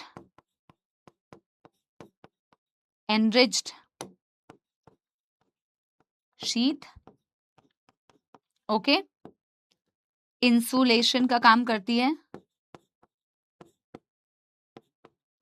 okay, across this no free conduction, across this, sorry हाँ, अक्रॉस दिस नो कंडक्शन, क्योंकि इंसुलेट कर रही है ना, उसका मतलब लिख दिया है मैंने, across this there is no conduction. But memory ये कंटिन्यूअस लेयर तो है नहीं, ये तो बीच बीच में ब्रेक कर रही है मैम। इन ब्रेकिंग पॉइंट्स को हम कहते हैं नोड्स ऑफ रैनवियर। और हमें बेटा बस एनसीईआरटी रीड करनी है, हो गया हमारा ये nodes of Ranvier. Gaps between successive myelin sheath, successive मतलब एक के बाद दूसरा, successive myelin, successive myelin, free conduction possible, free conduction possible, खत्म। तुमने एनसीईआरटी इन डेप्थ, तुमने बेटा जो भी कंसेप्ट तुम्हारे लिए इस चैप्टर के लिए जरूरी है, यू हैव रेड बेटा every single thing, believe me on that. And because this diagram is so good, so let's take a बेटा पिक्चर ऑफ दिस डायग्राम। हालांकि मैंने कभी बनाती तो मैं बहुत पहले से आ रही हूँ ऐसा वाला diagram, which is like really good. अरे ये क्या हो रहा है, लेकिन इस डायग्राम के साथ फोटो लेनी बनती है बेटा। अरे ये क्या हो रहा है यार, क्या कहते हो सब बोलो, इस डायग्राम के साथ एक फोटो ली जाए ये क्योंकि बहुत अच्छा डायग्राम है यार, है ना। वैसे तो तुम्हारे चैट्स के साथ लेनी चाहिए थी। चलो एक बार तुमसे फीडबैक लेते हैं, है ना। बता दो भाई किसी को कोई दुख दर्द समस्या। सागर बेटा धन्यवाद, इमरान बेटा धन्यवाद, कुसुम बेटा धन्यवाद। Yes, what do you think guys? बेटा सारी चीजें क्लियर हो गई, ये बताओ। हाँ चलिए गाइस, तुम्हारा लिया जाए रेस्पॉन्स, क्या कहते हो? All good, okay. चलिए ये बच्चों का रेस्पॉन्स आ गया है, आप देख सकते हैं हमारे यकीन के सपोले क्या बोल रहे हैं। सर मत लिखो यार गाइस, या nice diagram, good diagram. By the way इस डायग्राम की बात कर रहे हैं, ठीक है, this is the diagram and ये मेरे प्यारे बच्चे, ओके गुड यार, very good very good very good very good. और समझ में आ गई ना सारी बातें? यस ठीक है, आगे बढ़े फिर बेटा। इसमें तो मुझे लगता नहीं है कि किसी को कोई परेशानी होगी? Yes, too good. आपने भी एग्जैक्टली ऐसे ही बनाया, मजा आया और सारी चीजें समझ में आई, सारी चीजें बेटा यहाँ छप गई, ये बताओ। फिर मैं एनसीईआरटी की अभी रीडिंग कराती हूँ, ठीक है? वेरी गुड यार, very good, very good. And now I am telling you ना बेटा, अगर आपको लगता है रिकैप इसमें कुछ नहीं, इसमें क्या रिकैप होता है, इतना इजी है। अभी बेटा एनसीईआरटी की रीडिंग करा रही हूँ ना, उसी से रिकैप होगा। वेरी गुड यार, very good. Now listen to me carefully बेटा, इससे ज्यादा इसमें अब टाइम देना भी नहीं है, इट इज फाइन। एक बार हम एनसीईआरटी की रीडिंग करते हैं। देखो, neural tissue exerts the greatest control over the body's responsiveness to changing condition. Greatest control over the body's responsiveness to changing environment. बहुत क्विक रिस्पॉन्स करता है बेटा। मैं आपको आगे पढ़ाऊंगी भी जब इसके बारे में, तो आप देखोगे कि बेटा हॉट ऑब्जेक्ट को टच किया, तुरंत से बेटा हमने हाथ हटा लिया, क्योंकि बहुत क्विक रिस्पॉन्स होता है न्यूरॉन्स का। समझ रहे हो बेटा? तो कंट्रोल एंड कोऑर्डिनेशन तो कर भी रहा है ना, along with the endocrine system, but their response is very very fast. All right, neurons, the unit of neural tissue, are excitable cell. The neuroglial cell which constitute the rest of the neural system protect and support the neurons. यही बताया हमने। Neuroglia make up more than half of the volume of neural tissue, ये भी बताया मैंने। NCERT चाहे कितना भी सुंदर और बेकार डायग्राम दे बेटा, एनसीईआरटी का डायग्राम भी देख के जाना है। ये एक्सॉन दिखाया हुआ है, ये सेल बॉडी विद न्यूक्लियस दिखाई हुई है, ये डेंड्राइट दिखाए हुए हैं, ये काले काले बेटा न्यूरोग्लियल सेल्स दिखाए हुए हैं। एनसीईआरटी का डायग्राम भी जरूर देख के जाना, बेस्ट डायग्राम एनसीईआरटी का। ओके, हाँ। अब बेटा एक बात समझो, when a neuron is suitably stimulated and electrical disturbance is generated which swiftly travel along its plasma membrane. अब मैंने ये वर्ड टू वर्ड नहीं लिखा है, पर मैंने सब कुछ समझाया है तुम्हें, तो एनसीईआरटी इसलिए रीड कराती हूँ कि एनसीईआरटी की भाषा भी तुम्हें समझ में आ जाए, जो एनसीईआरटी ने लैंग्वेज लिखी है। बोला जब आप एक न्यूरॉन को स्टिमुलेट करते हो, सूटेबली स्टिमुलेट करते हो, मतलब मिनिमम एक स्टिमुलस चाहिए होता है। जब आपने उतना स्टिमुलस उसे दिया होता है ना बेटा, एक इलेक्ट्रिकल डिस्टर्बेंस जनरेट होती है, जो मैं कह रही हूँ करंट, एक करंट जनरेट होता है। और वो करंट बेटा swiftly travel along the plasma membrane, मतलब एक्सॉन के अलोंग बेटा वो ट्रैवल करता है, जिसकी वजह से तो मैं कह रही हूँ कि न्यूरॉन्स में कंडक्शन होती है बेटा। न्यूरॉन में कंडक्शन इसीलिए तो होती है क्योंकि आपने करंट जनरेट कराया, एक जगह रुकता नहीं है करंट, करंट फ्लो करेगा, कंडक्ट करेगा प्लाज्मा मेम्ब्रेन के अक्रॉस, मतलब एक्सोलेमा के across. Arrival of the disturbance at neurons ending और आउटपुट जोन, एक्सॉन टर्मिनल को ही बोला आउटपुट जोन। जब वो बेटा उस एक्सॉन टर्मिनल पे आता है, triggers the event, listen to me carefully, that may cause stimulation और inhibition of adjacent neuron other cell. You will read in detail in chapter number 21 which is neural control and coordination.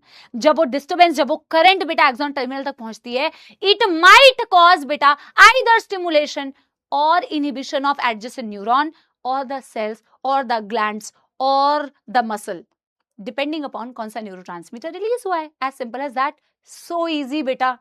Revision भी हो गया NCERT से, और क्या चाहिए बेटा? और कुछ नहीं चाहिए बेटा जिंदगी में, बस ऐसे ही पढ़ना है और कुछ नहीं चाहिए। ओके, नाउ एवरीबॉडी बेटा वेरी वेरी अटेंटिव। अगर किसी भी बच्चे को ये लगता है, ये जो दो टॉपिक्स है बेटा, फ्रॉग एंड कॉकरोच, जो मेरे से पढ़े हुए हैं कभी उनको मालूम होगा, लेकिन आई एम जस्ट सेइंग, अगर किसी को भी लगता है बेटा कि फ्रॉग बोरिंग लगेगा, हालांकि हाँ कुछ कुछ याद करने वाली चीजें हैं, बट अगर आपको कभी भी लगता है बेटा कि ये आपको बोरिंग लगेगा, आई एम टेलिंग यू बेटा, you are wrong, you are very very wrong. Frog is very interesting, it is बेटा, it is very interesting to study about frog, ठीक है? और जब मैं कॉकरोच पढ़ाऊंगी ना, बट इट्स जस्ट दैट आप उसको पढ़ते कितने तमीज से हैं, कितने तसल्ली से हैं, कितने ऑर्गेनाइज्ड वे में पढ़ते हैं, कितने सिस्टमैटिक वे में पढ़ते हैं, उससे बहुत फर्क पड़ता है कि आपको फ्रॉग कैसा लगने वाला है। आई am telling you, you will love this topic. आपको मैक्सिमम चीजें याद हो रही होंगी क्लास में, बट आप उसको उस तरीके से समझिएगा। We are going to make it very easy for you बेटा। Okay, shall we get started बेटा? फ्रॉग, यस, फ्रॉग के बारे में शुरुआत करते हैं हम।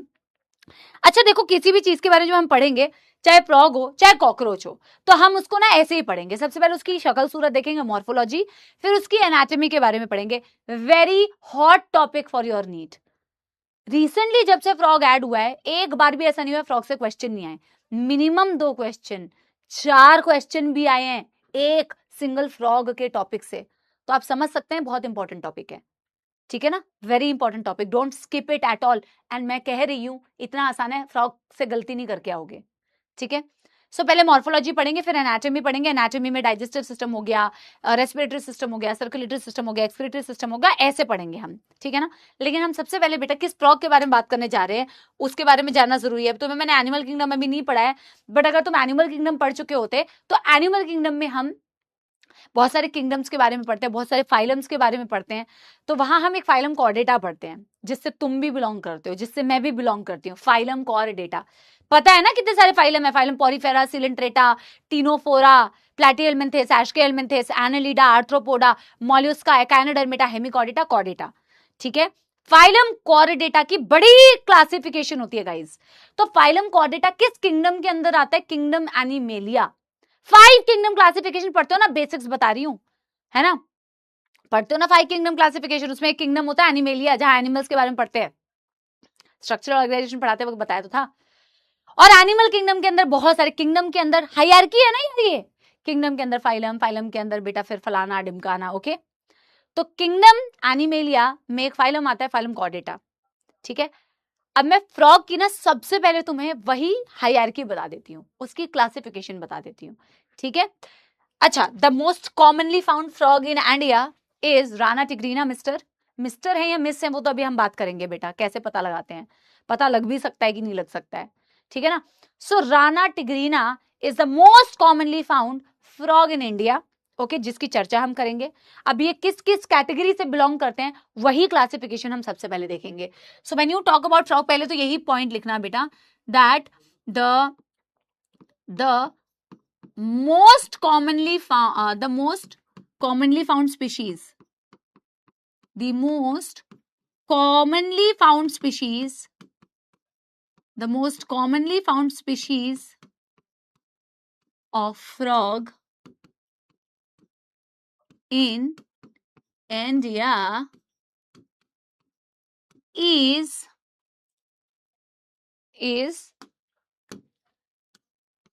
Rana tigrina. Rana tigrina. Okay, अब हम इसकी क्लासिफिकेशन देखेंगे, एक डब्बा बनाएंगे बेटा, बहुत बड़ा कोई डब्बा नहीं है, आई थिंक कितने पॉइंट होंगे। हम फाइलम किंगडम लिखेंगे, फाइलम, सब फाइलम, फिर लिखेंगे सुपर क्लास। हाँ, थोड़े पॉइंटर्स तो लिखने पड़ेंगे। ठीक है, अगर आप बेटा एनिमल किंगडम नहीं पढ़ के आए ना तो आप इसका लोड मत लेना। अगेन मैं बार बार मुझे रिपीट कर इसलिए करना पड़ता है क्योंकि कुछ बच्चे बेटा अनअवेयर होते हैं ना, जो अवेयर बच्चे उनको तो परेशानी नहीं है। तो ये जो मैं बेटा आपको क्लासिफिकेशन पढ़ाऊंगी, मैं पूरा एनिमल किंगडम में तुम्हें पढ़ा रही हूँ। बट अभी हम जब कोई भी बेटा ऐसे स्पीशीज पढ़ रहे होते हैं, स्पेसिमेन पढ़ रहे होते हैं, तो हमें उसके बारे में क्लासिफिकेशन जाननी होती है। ठीक है ना, सो कौन से किंगडम से बिलोंग करता है, फिर मैम कौन से फाइलम से बिलोंग करता है, फिर मैम कौन से सब फाइलम से बिलोंग करता है,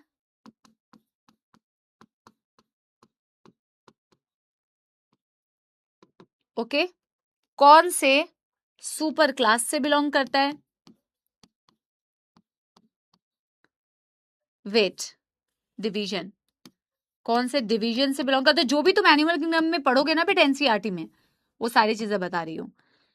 कौन से सुपर क्लास से बिलोंग करता है,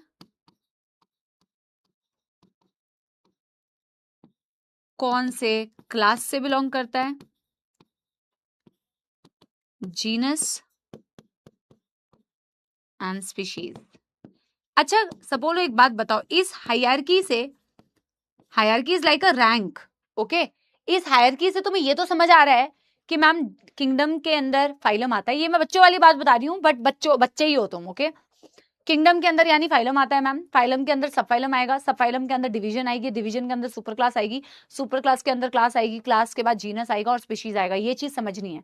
तो सबसे बड़ा किंगडम और उसके अंडर ये, इसके अंडर ये, इसके अंडर ये। जरूरी नहीं है कि तुम हर बेटा एनिमल के लिए सब फाइलम लिख रहे हो, हर के लिए तुम सुपर क्लास लिख रहे हो, जरूरी नहीं है।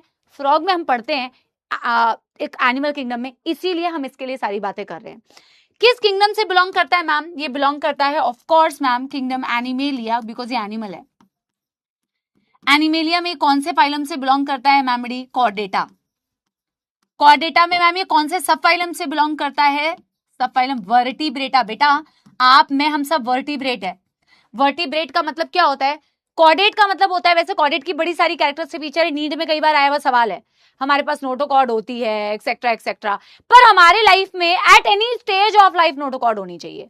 आज तेरे और मेरे पास बेटा नोटोकॉर्ड नहीं है, हमारी एम्ब्रियोनिक लाइफ में थी। सारी बातें एनिमल किंगडम में करेंगे हम, बट जस्ट सो दैट तुम्हें कभी ना लगे कि हम ना ऐसे ही कर ले रहे हैं। हालांकि बेटा ये यहाँ पे तो ऐसे ही करने वाली बातें हैं, because we are not talking about animal kingdom, but थोड़ा थोड़ा ताकि तुम्हें टेक्निकलिटीज थोड़ी सी समझ में आ जाए लिखा क्यों है, ठीक है ना। फिर वर्टिब्रेटा क्यों बोलते हैं, क्योंकि हमारे पास वर्टिब्रल कॉलम है, नोटोकॉर्ड हमारी रिप्लेस जाती है वर्टिब्रल कॉलम से, ओके। एनीवे वर्टिब्रेटा के अंदर बेटा ये कौन से डिवीजन से बिलोंग करता है, हम कहते हैं हम ग्नाथोस्टोम्स है। बिल्कुल घबराना नहीं बेटा अगर तुम फर्स्ट टाइम ये नाम सुन रहे हो, ठीक है ना, पढ़ाऊंगी मैं, क्योंकि हमारे पास जबड़े होते हैं बेटा। हमारी जो माउथ है, mouth is bounded by jaws, हम जॉ वाले वर्टिब्रेट होते हैं। तो जॉ स्टोम का मतलब होता है माउथ, ग्नाथो का मतलब होता है जॉ। लिखना कुछ नहीं है बेटा, we will write everything in animal kingdom. Jawed vertebrate होते हैं। ये सुपर क्लास से बिलोंग करता है टेट्रापोडा। टेट्रा का मतलब होता है चार, पोडा का मतलब होता है अपेंडेज, दो हाथ दो टांगे। तुम्हारी मेरी भी तो है ना, हम भी टेट्रापोडा से ही बिलोंग करते हैं। कौन से क्लास से बिलोंग करता है, एम्फीबिया। अभी मैं बताऊंगी गाइज। टेट्रापोडा में 4 क्लास आती है, class amphibians, reptilians, Aves and mammals, ठीक है ना। जैसे तुम सपोले हो रेप्टिलियंस, ठीक है ना, तुम मैमल्स हो, ठीक है ना, हम मैमल्स है ना। वैसे रेप्टिलिया होती है जिसमें स्नेक्स आते हैं, एव्स आती हैं जिसमें बेटा पक्षी आते हैं, और एम्फीबियंस है जिनमें बेटा ये मेंढक आता है। और जीनस और स्पीशीज क्या हो गया, Rana, tigrina, that's all. I think बेटा इतनी एक्सप्लेनेशन तुम्हारे लिए काफी है। भाई साहब इतने में कन्विंस हो गए हैं या और बोलूं, फिगरीना? बताओ।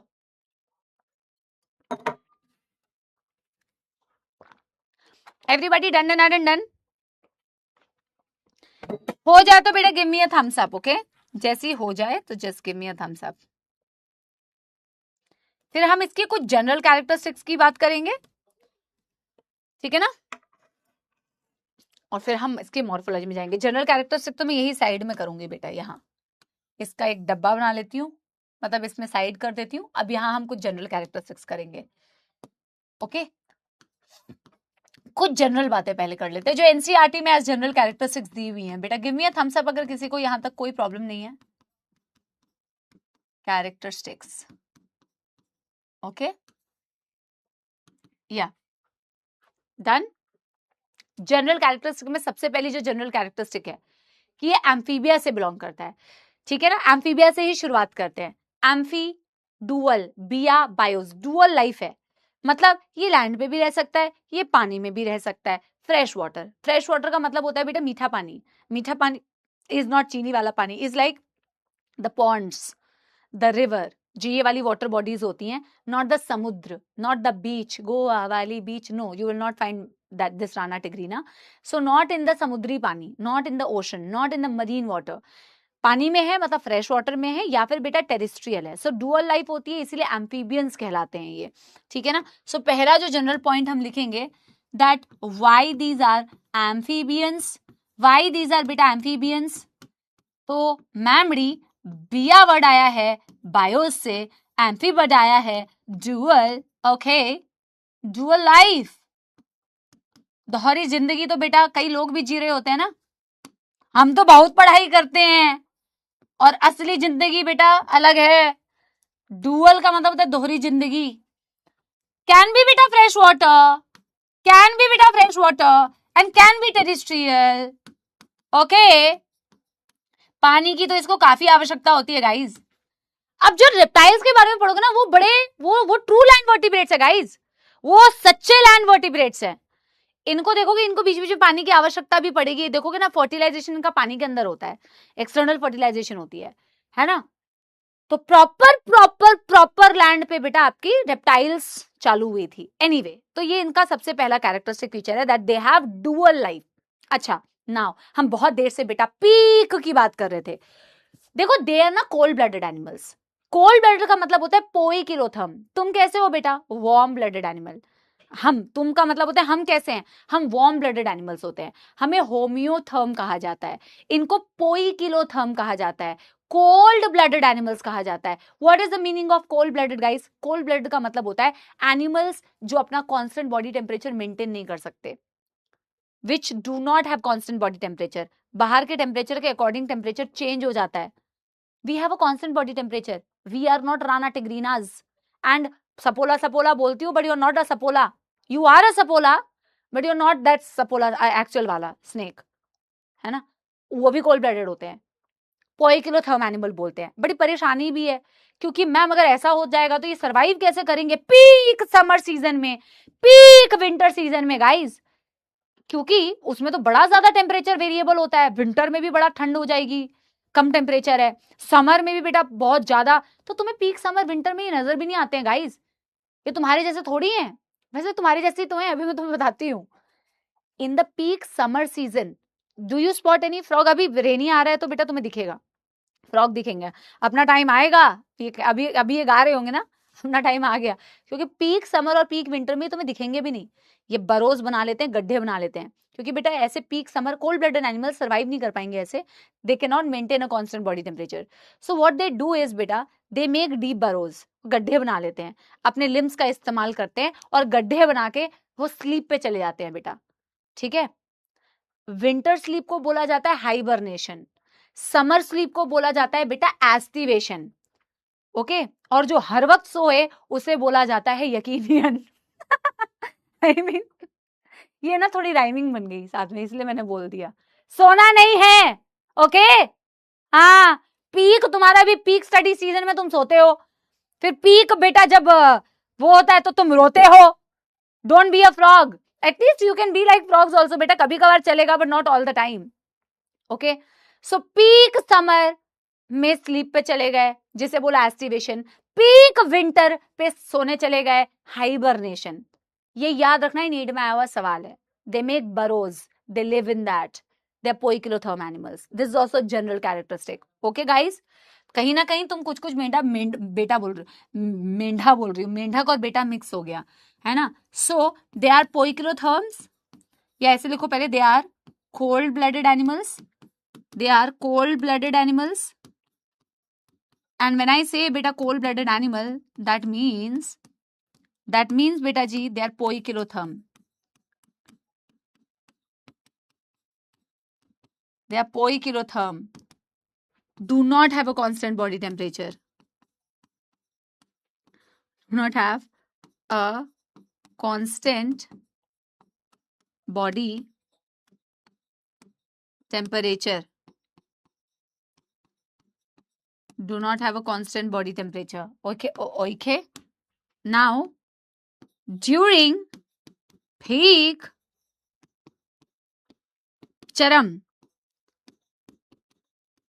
beta summer, peak summer and peak winter, like तुम्हारा ये जो सीजन चल रहा है ना, पीक स्टडी सीजन है तुम्हारा, जो बेस्ट टाइम होता है peak winter season, they are usually not spotted, they are usually not spotted as beta as they make deep burrows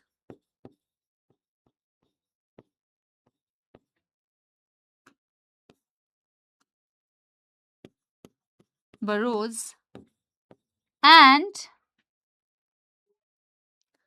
often goes in estivation, बता ये ध्यान रखना किसको समर स्लीप बोला, estivation is summer sleep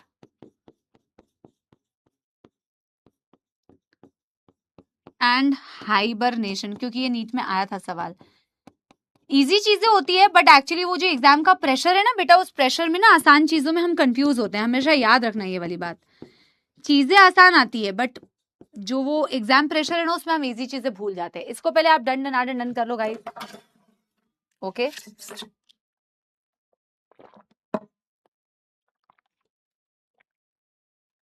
done done कर लो।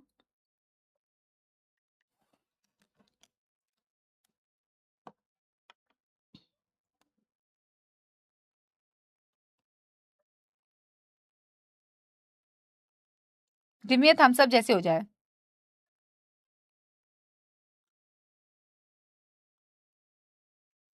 Okay. Last एक चीज बची हुई है बस, जनरल कैरेक्टरिस्टिक में, ठीक है। और वो लास्ट चीज बेटा मैं साइड हो जाती हूँ, वो लास्ट चीज ये कहती है कि ना एनिमी से बचने के लिए या कई बारी बेटा प्रीडेशन करने के लिए ना ये क्या करते हैं ना, ये अपना कलर चेंज कर सकते हैं। लैंड पे है तो लैंड वाला कलर हो जाता है, ग्रास पे है तो ग्रास वाला कलर ले लेते हैं।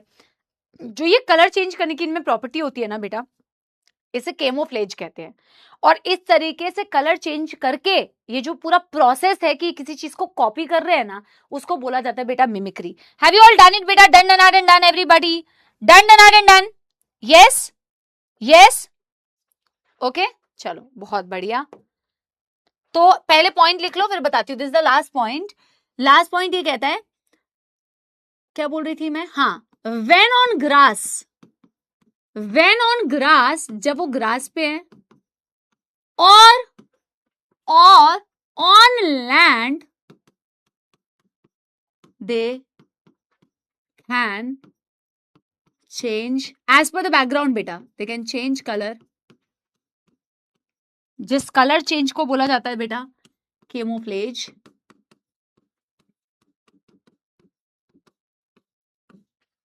Colour change, they can change color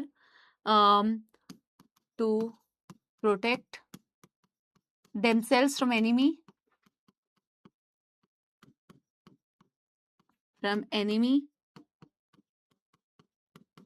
and beta ji, this type of protective coloration, this type of protective coloration is called mimicry. Protective coloration is called mimicry. आप भी तो करते हैं ना मिमिक्री, करते होंगे कभी कभी। मैंने इंस्टाग्राम पे 1-2 वीडियोस देखी हैं। क्या आपको नजर आ रही है आपकी प्यारी प्यारी जग से न्यारी समाप्ति, हम जिसको कॉपिंग ना, मिमिक्री। आप भी टीचर्स की करते तो होंगे, बच्चे करते हैं अक्सर, हम भी करा करते थे बेटा, है ना, मिमिक करना, कॉपी करना, है ना। सो या जहां पे जैसे बेटा उसका कलर ले लिया। आप भी वैसे कम कैमोफ्लेज नहीं है ना। आप बहुत सारे बच्चे होते हैं ऐसे कैमोफ्लेज, हाँ, है ना, जहां पे जिसको फेवरेट बोलना है, you are my favourite ma'am डी, sir you are my favourite sir, ठीक है ना। सो या that's about it. But anyway, तो ये जो ग्रास पे है और लैंड पे है उसके अकॉर्डिंग बेटा बताओ कितने आसान पॉइंट्स थे, कितने इजी पॉइंट्स थे बेटा, मुझे ये बताओ गाइस। यस ये बड़ा बहुत बढ़िया बात है बेटा। मैम पोइक्लोथर्म एनिमल में फीवर होता है क्या? मैम इंसान भी कैमोफ्लेज करता है, यही तो मैं प्रिया बता रही थी। इंसान तो बड़ा वाला जो साइंटिफिक कैमोफ्लेज होता है ना बेटा, वो तो ये है देखो, लेकिन जो एक्चुअल कैमोफ्लेज करता है ना बेटा, वो तो बंदे कर रहे होते हैं। ये बात तो मैं बेटा 100% अग्री करती हूँ। मैम फ्रॉक कितना सुंदर होता है, अरे यार, जस्ट टू प्रोटेक्ट बेटा देमसेल्व्स। प्रिडेशन करने के लिए भी कर सकता है बेटा, कई बार रंग बदल रहा है ताकि उसको कोई स्पॉट ना कर पाए ना, अपने आप को प्रोटेक्ट कर रहा है। और पकड़ने के लिए किसी चीज को बेटा अटैक करने के लिए भी करता है, ठीक है ना। हाँ मैम फ्रॉग बोल रही हूँ, frog do not drink water, ये भी मैं बताऊंगी। वो थ्रू माउथ तो कभी ड्रिंक नहीं, वो तो एब्जॉर्ब करता है अपने स्किन के थ्रू, ठीक है ना।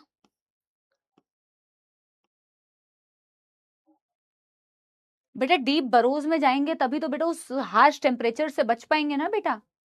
हाँ, they can regulate their body temperature. बेटा एक्सट्रीम टेम्परेचर वो कैसे रेगुलेट कर लेंगे? एक टाइम के बाद, एक बियॉन्ड द टेम्परेचर बेटा उनको परेशानी होगी ना, beyond the point they can't. That is why, अगर ऐसा होता कि कोई भी टेम्परेचर है और वो चेंज कर करके बेटा जिंदा रह लेते फिर तो कोई दिक्कत ही नहीं थी, है ना। पर beyond the point they can't do that, so इसीलिए उनको उस बरो में जाना पड़ता है, सो दैट बेटा उस हार्श टेम्परेचर पे। ठीक है, आपका पॉइंट मैं समझ गई, आई थिंक यही वाला पॉइंट था कि अगर वो मैम हर पूरे टेम्परेचर को ही रेगुलेट कर लेंगे तो फिर तो वो जिंदा रहने चाहिए, बट वो नहीं कर सकते। एक आपने यूट्यूब वगैरह पे वीडियो भी देखी होगी, बॉइलिंग वाटर में उसे डाल देते हैं तो इनिशियली तो वो फ्रॉग टेम्परेचर चेंज कर सकता है क्योंकि पोइक्लोथर्म है ना, बट बियॉन्ड द पॉइंट वो नहीं कर सकता बेटा जी, है ना। अगर वो बियॉन्ड द पॉइंट करता ही रहता तो जिंदा ही रह जाता, है ना। यस मैम, वो जिंदा कैसे रहते हैं बिना फूड एंड वाटर के? अभिषेक बेटा पहली बात तो जब वो समर स्लीप पे जाते हैं या विंटर स्लीप पे जाते हैं तो उनका मेटाबॉलिज्म बहुत कम हो जाता है, and that is how biology works ना, कि उनका मेटाबॉलिज्म बहुत कम हो जाएगा। हमारे पास भी तो स्टोर्ड फूड होता है बेटा। क्या हम अगर हम फास्टिंग करें तो हम एक ऐसा थोड़ी है कि एक दिन फास्टिंग करके हम मर जाएंगे, नहीं मरते हैं ना हम, थोड़े हमारी बॉडी भी ऐसे बनी हुई होती है कि हम सरवाइव कर सकते हैं, बिकॉज हमारे पास भी स्टोर्ड फूड होता है in the form of glycogen. हम पहले कार्बोहाइड्रेट्स, हमारे पास कार्बोहाइड्रेट्स होते हैं, हमारे पास फैट्स होते हैं बेटा, जिनका यूटिलाइजेशन हम कर सकते हैं when we are not eating anything ना। ऐसा नहीं होगा अपन मर जाएंगे, तो वो भी स्टोर्ड फूड पे बेटा डिपेंडेंट होता है, उनका मेटाबॉलिज्म भी बेटा उस वक्त में स्टोर हो जाता है। एक्टिवेशन तो फ्लावर में भी होता है बेटा, बिल्कुल होता है, वेरी गुड यार होता है। तो we constant body temperature is बेटा that we have 37 degree Celsius temperature, constant body temperature, ठीक है ना। डिवीजन तो प्लांट पे भी आता है। एनीवे बेटा यहां तक किसी को कोई दुखदर समस्या नहीं। एनसीईआरटी की रीडिंग कर ले एवरीबॉडी, यस एनसीईआरटी की यहां तक की पहले मैं आपको रीडिंग करके बताती हूँ कि एनसीईआरटी ने क्या नहीं, एक यार वो जनरल वाली कैरेक्टरिस्टिक कहाँ गई मेरे से। आई थिंक बेटा एक पेज ना मिस हो गया फ्रॉग का, कोई बात नहीं, कोई बात नहीं, मेरे से ना एक लाइन बेटा फ्रॉग की ना, एक पेज एक पैराग्राफ मिस हो गया है। तो हम क्या करते हैं बेटा, फ्रॉग एनसीईआरटी एक बारी ना, क्योंकि 2-4 लाइन लिखी हुई है, ये मॉर्फोलॉजी से स्टार्ट हो गया है, structural organisation and frogs and animals. एक बारी बेटा अपनी, अब तुम्हारी न्यू एनसीईआरटी में तो तुम्हारे पास फ्रॉग होगा ही ना, एक बारी खोलो, एक बारी खोलो बेटा फ्रॉग। तो देखो क्या दिया हुआ है, frog can live on land in fresh water and belongs to class Amphibia और phylum Chordata. The most common species of frog found in India is Rana tigrina. मैं बेटा एनसीईआरटी रीड कराऊंगी क्लास में ना, छूट गया बट मैं चाहती हूँ मेरे साथ में करो, मिस ना हो। They do not have a constant body temperature, varies with the temperature of environment but not beyond a point, okay. Such animals are called as beta cold-blooded or poikilotherm. ठीक है. You might have also noticed the changes in the color of the frog while they are in the grass or on the dry land. आपने कभी उसके colour change को भी notice किया होगा. They have the ability to change the color to hide themselves, जो question भी आया था from the enemies. तो कलर चेंज कर रहे हैं, उसे कैमोफ्लेज कह रहे हैं, एनिमीज से बचने के लिए। कई बार बेटा अटैक करने के लिए भी चाहिए होता है, उनको कोई स्पॉट नहीं कर पाएगा ना अगर जैसे रंग में है वैसे रंग में ढल जाए। This type of protective colouration is called mimicry. ये जो पूरा प्रोसेस है कॉपी करने का, उसे आपने मिमिक्री बोला। You may also know that frogs are not seen during peak summer and winter. During this period they take shelter in the deep burrows to protect themselves. यही तो मैंने आपको बताया ना, वो बच्ची बोल रही थी ना, अगर वो चेंज कर सकते हैं तो बरो बना के रहने की क्या जरूरत है, झेल नहीं सकते हैं भाई इतने एक्सट्रीम विंटर और एक्सट्रीम कोल्ड टेम्परेचर को, तो बरो बना के रहना पड़ता है। समर स्लीप को बोला एक्टिवेशन, विंटर स्लीप को बोला hibernation, that's it. That's it guys, and now we will be making, oh my god, बहुत ही सुंदर हम बेटा फ्रॉग बनाने वाले हैं। Okay, we are going to start with बेटा मॉर्फोलॉजी। लास्ट के 5-7 मिनट्स वो क्वेश्चन डिस्कस करूंगी जो हमने बेटा होमवर्क में दिए थे। और कल हम, क्योंकि अब थोड़ा सा न्यूरल वाला टॉपिक तो बेटा बहुत छोटा सा है, अब हम फ्रॉग की मॉर्फोलॉजी पढ़ेंगे, थोड़ी सी एनाटॉमी पढ़ेंगे, तो फ्रॉग के क्वेश्चन फिर हम कल करेंगे। Okay, all right. क्या क्या लिखने वाले हैं बेटा, मॉर्फोलॉजी। मॉर्फोलॉजी का मतलब शक्ल सूरत। तो एक काम करो बेटा, देखो एग्जैक्टली ऐसा सा डायग्राम बनाएंगे, एक बार थोड़ा सा आप देखिए। तो एक साइड में हम थोड़ा सा बेटा छोटा सा डायग्राम बनाते हैं, ठीक है ना, और इस साइड में बेटा मॉर्फोलॉजी के बारे में लिखते हैं। ओके, ऑल राइट, चलो जी बनाते हैं गाइस डायग्राम। बनाना है बेटा डायग्राम, ठीक है। उतना ही स्पेस जैसा आपने बेटा फ्रॉक का देखा, उतने ही स्पेस में, अरे यार उतने ही स्पेस में डायग्राम बनेगा। ओके, तो अगर कभी बेटा एनसीईआरटी में एक चीज दी हुई, क्या have you ever touched a frog, कभी आपने किसी फ्रॉग को टच किया है? अगर टच किया है तो आपको मालूम होगा उसकी स्किन कैसी होती है बेटा, बहुत ज्यादा चिपचिपी। बनाती हूँ पहले एक बार ना बेटा, बनाते हैं थोड़ा आउटलाइन पहले बनाते हैं। ओके, या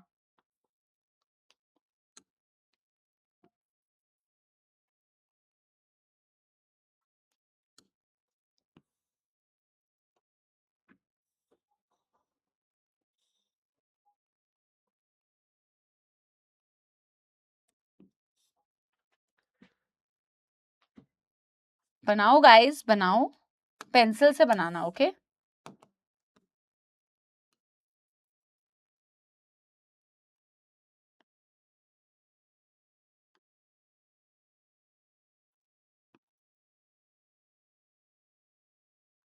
ज्यादा पेंटिंग नहीं करनी है बेटा,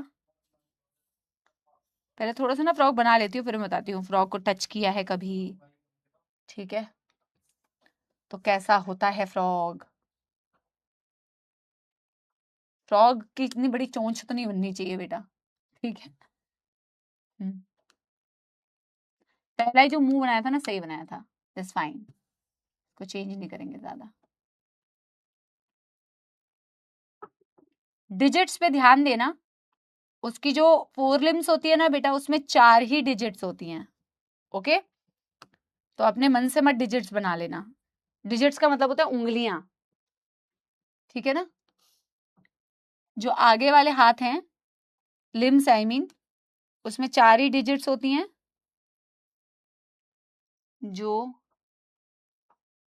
हाइंड लेग्स होती हैं, ये वाली, उसमें 5 होती है, ओके। नॉट दैट बैड यार, इट्स फाइन, अच्छा ही बना है। इसकी आंख बना लेते हैं, आंख थोड़ी सी बल्ज आउट होती है, बाहर की तरफ निकली हुई होती है, ओके। Quite nice frog. इसकी डॉर्सल साइड पे, जिसके लिए मुझे थोड़ा सा रंग का इस्तेमाल करना पड़ेगा, डार्क इरेग्युलर पैचेस होती है।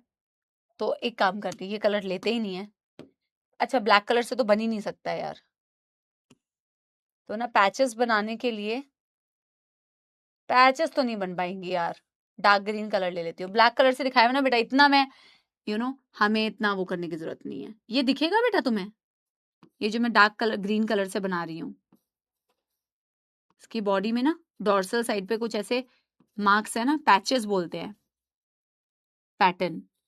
अगर तुम्हें ये नहीं दिखेगा तो मैं इसके ऊपर बेटा कुछ और कलर बना दूंगी, बट इट्स ओके, एनसीईआरटी से देख ही लेंगे, क्योंकि ना ये मर्ज हो जा रहा है। नहीं दिख रहा ना ये, okay fine, okay fine fine fine बेटा। तो मैं पैचेस को कौन से कलर से दिखाऊं, ग्रीन कलर से दिखा देती हूँ, इसी वाले ग्रीन कलर से दिखा देती हूँ, कोई नहीं,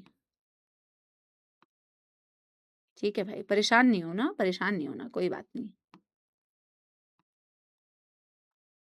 okay fine, now it's okay, या ठीक है। काफी बेटा मैंने एक्चुअल में उस कलर से, ब्लैक कलर से, एनसीईआरटी में ना पूरा ग्रीन बनाया हुआ है ना, उसके ऊपर पैचेस दिखाना बड़ा आसान है, ये देख रहे हो, इसके ऊपर पैचेस दिखाना बहुत आसान है। हम लोगों ने इस कलर से नहीं बनाया ना, कोई बात नहीं, हमारा फ्रॉक काले रंग का है ना, है ना। चलो, आई थिंक बेटा इतनी पेंटिंग काफी है, इतनी पेंटिंग काफी है। अब हम थोड़ा सा पढ़ते हैं फ्रॉक की morphology, okay, this is fine. पहला पॉइंट बेटा, मॉर्फोलॉजी मतलब external appearance. Body is divisible into बेटा 2 पार्ट्स, एक होती है इनकी मुंडी एंड एक होती है इनकी trunk, okay. There is no concept of neck और टेल का तो कोई कॉन्सेप्ट ही नहीं आता है। Their body is divisible into 2 parts, एक है इनका हेड और rest of the body is called as trunk, trunk बोलते हैं, गर्दन का कोई कॉन्सेप्ट नहीं है, ठीक है ना। यार एसी प्लीज नॉर्मल कर दो, बहुत ठंडा हो रहा है। मॉर्फोलॉजी का फर्स्ट पॉइंट बता रही हूँ बेटा, फ्लो चार्ट बनाना है, okay. So their body, like I said, their body is बेटा divisible into, their body is divisible into, सपोलो हाउ मेनी पार्ट्स, एक होगी इनकी मुंडी, हेड दिख रहा है ना तुम्हें, हेड ये इनकी मुंडी है, और rest of the body part is बेटा trunk, rest of the body part is called as trunk. किसी को यहां तक कोई परेशानी? Neck is not there, tail is not there, लिखने की जरूरत नहीं है, नॉट देयर, दिख रहा है तुम्हें, टेल नहीं है, ये टेल नहीं है इसकी दूसरी टांग बनाने की मैंने कोशिश की है, जो बेटा ऐसे ही पेंटिंग में दिख रही है, वो टांग नहीं दिख रही है, दूसरे साइड है ना, ठीक है ना, फ्रॉग की। और हाथों से तो ये पता नहीं क्या मांग रहा है, ठीक है, इसके हाथ जो है। एनीवे, इसकी जो स्किन होती है, have you ever touched the skin of the frog, जो एनसीईआरटी कहती है, हैव यू एवर टच्ड? तो ऑफ कोर्स बेटा लिम्स, लिम्स तो होते हैं, a pair of limbs is present, वो तुम्हें दिख रहा है, लिम्स, लिम्स का मतलब होता है बेटा 4 limb and hind limb, limbs 2 pair, तभी तो टेट्रापोडा है ना, तभी तो टेट्रापोडा है ना, तो ठीक है। अच्छा, स्किन की बात में तो बाद में आती हूँ। अगर तुमने कभी बेटा राना टिग्रिना तो बड़ा कॉमनली देखा होगा, ये मत बोलना राना हमने फ्रॉग नहीं देखा ना। फ्रॉग का जो, फ्रॉग जब ऐसे खड़ा होता है बेटा धरती पे, फ्रॉग का जो ऊपर वाला कलर होता है ना, वो थोड़ा डार्क कलर का होता है, olive green colour, you know, olive green, you can Google what is olive green, है ना, ऑलिव ग्रीन। जिसका पेट वाला एरिया होता है, यानी बेली वाला एरिया होता है, जो धरती की तरफ होता है, ग्राउंड की तरफ, that is pale yellow in colour. Pale yellow मतलब स्लाइटली येलोइश इन कलर। जो डॉर्सल वाला है वो याद रखना ऑलिव ग्रीन इन कलर, उसमें डार्क इरेगुलर पैचेस होते हैं। मैंने तो ग्रीन कलर से बनाए हुए। एनसीईआरटी में देखना जो ऑलिव ग्रीन है ना उसके ऊपर काले काले रंग के पैचेस दिख रहे हैं तुम्हें, है ना, उसमें तुम्हें काले काले रंग के पैचेस दिख रहे हैं। ये पूरा बेटा काले काले रंग के पैचेस है, ये सारे patches irregular patches. Okay, that's another point. इसके बारे में लिख लेते हैं। जो पॉइंट्स हम बेटा करते जा रहे हैं ना, बहुत आसान पॉइंट्स है यार। ये कोई पॉइंट्स है बेटा जो तुम्हें बाद में करने पड़े, ये तो ऐसे पॉइंट्स है जो क्लास में याद हो जाएंगे। मेंढक तो इतना करीब से तुमने जिंदगी में देखा ही होगा, और जैसे आपकी हरकतें हैं बेटा, मेंढक और कॉकरोच ही ना देखते रह जाओ, ठीक है ना। तो पढ़ाई करो, ठीक है ना। सो हम कह रहे हैं गाइस, डॉर्सल साइड इज बेटा जी ऑलिव ग्रीन इन कलर। पता चला बेटा, कुछ सालों बाद फ्रॉग से ही बतिया रहे हैं। तू ही सुन ले मेरी बात, क्योंकि जब मेरे को बात सुननी थी तो मैंने सुनी नहीं। अब तेरे से ही दिल की बातें कर सकता हूं। फ्रॉग, सुन रहा है तू कि रो रहा हूं मैं, ठीक है। Dorsal side is olive green in colour with, ये एक तो भाई पीछे बहुत शोर क्यों होता है यार, with dorsal olive green with the dark irregular patches.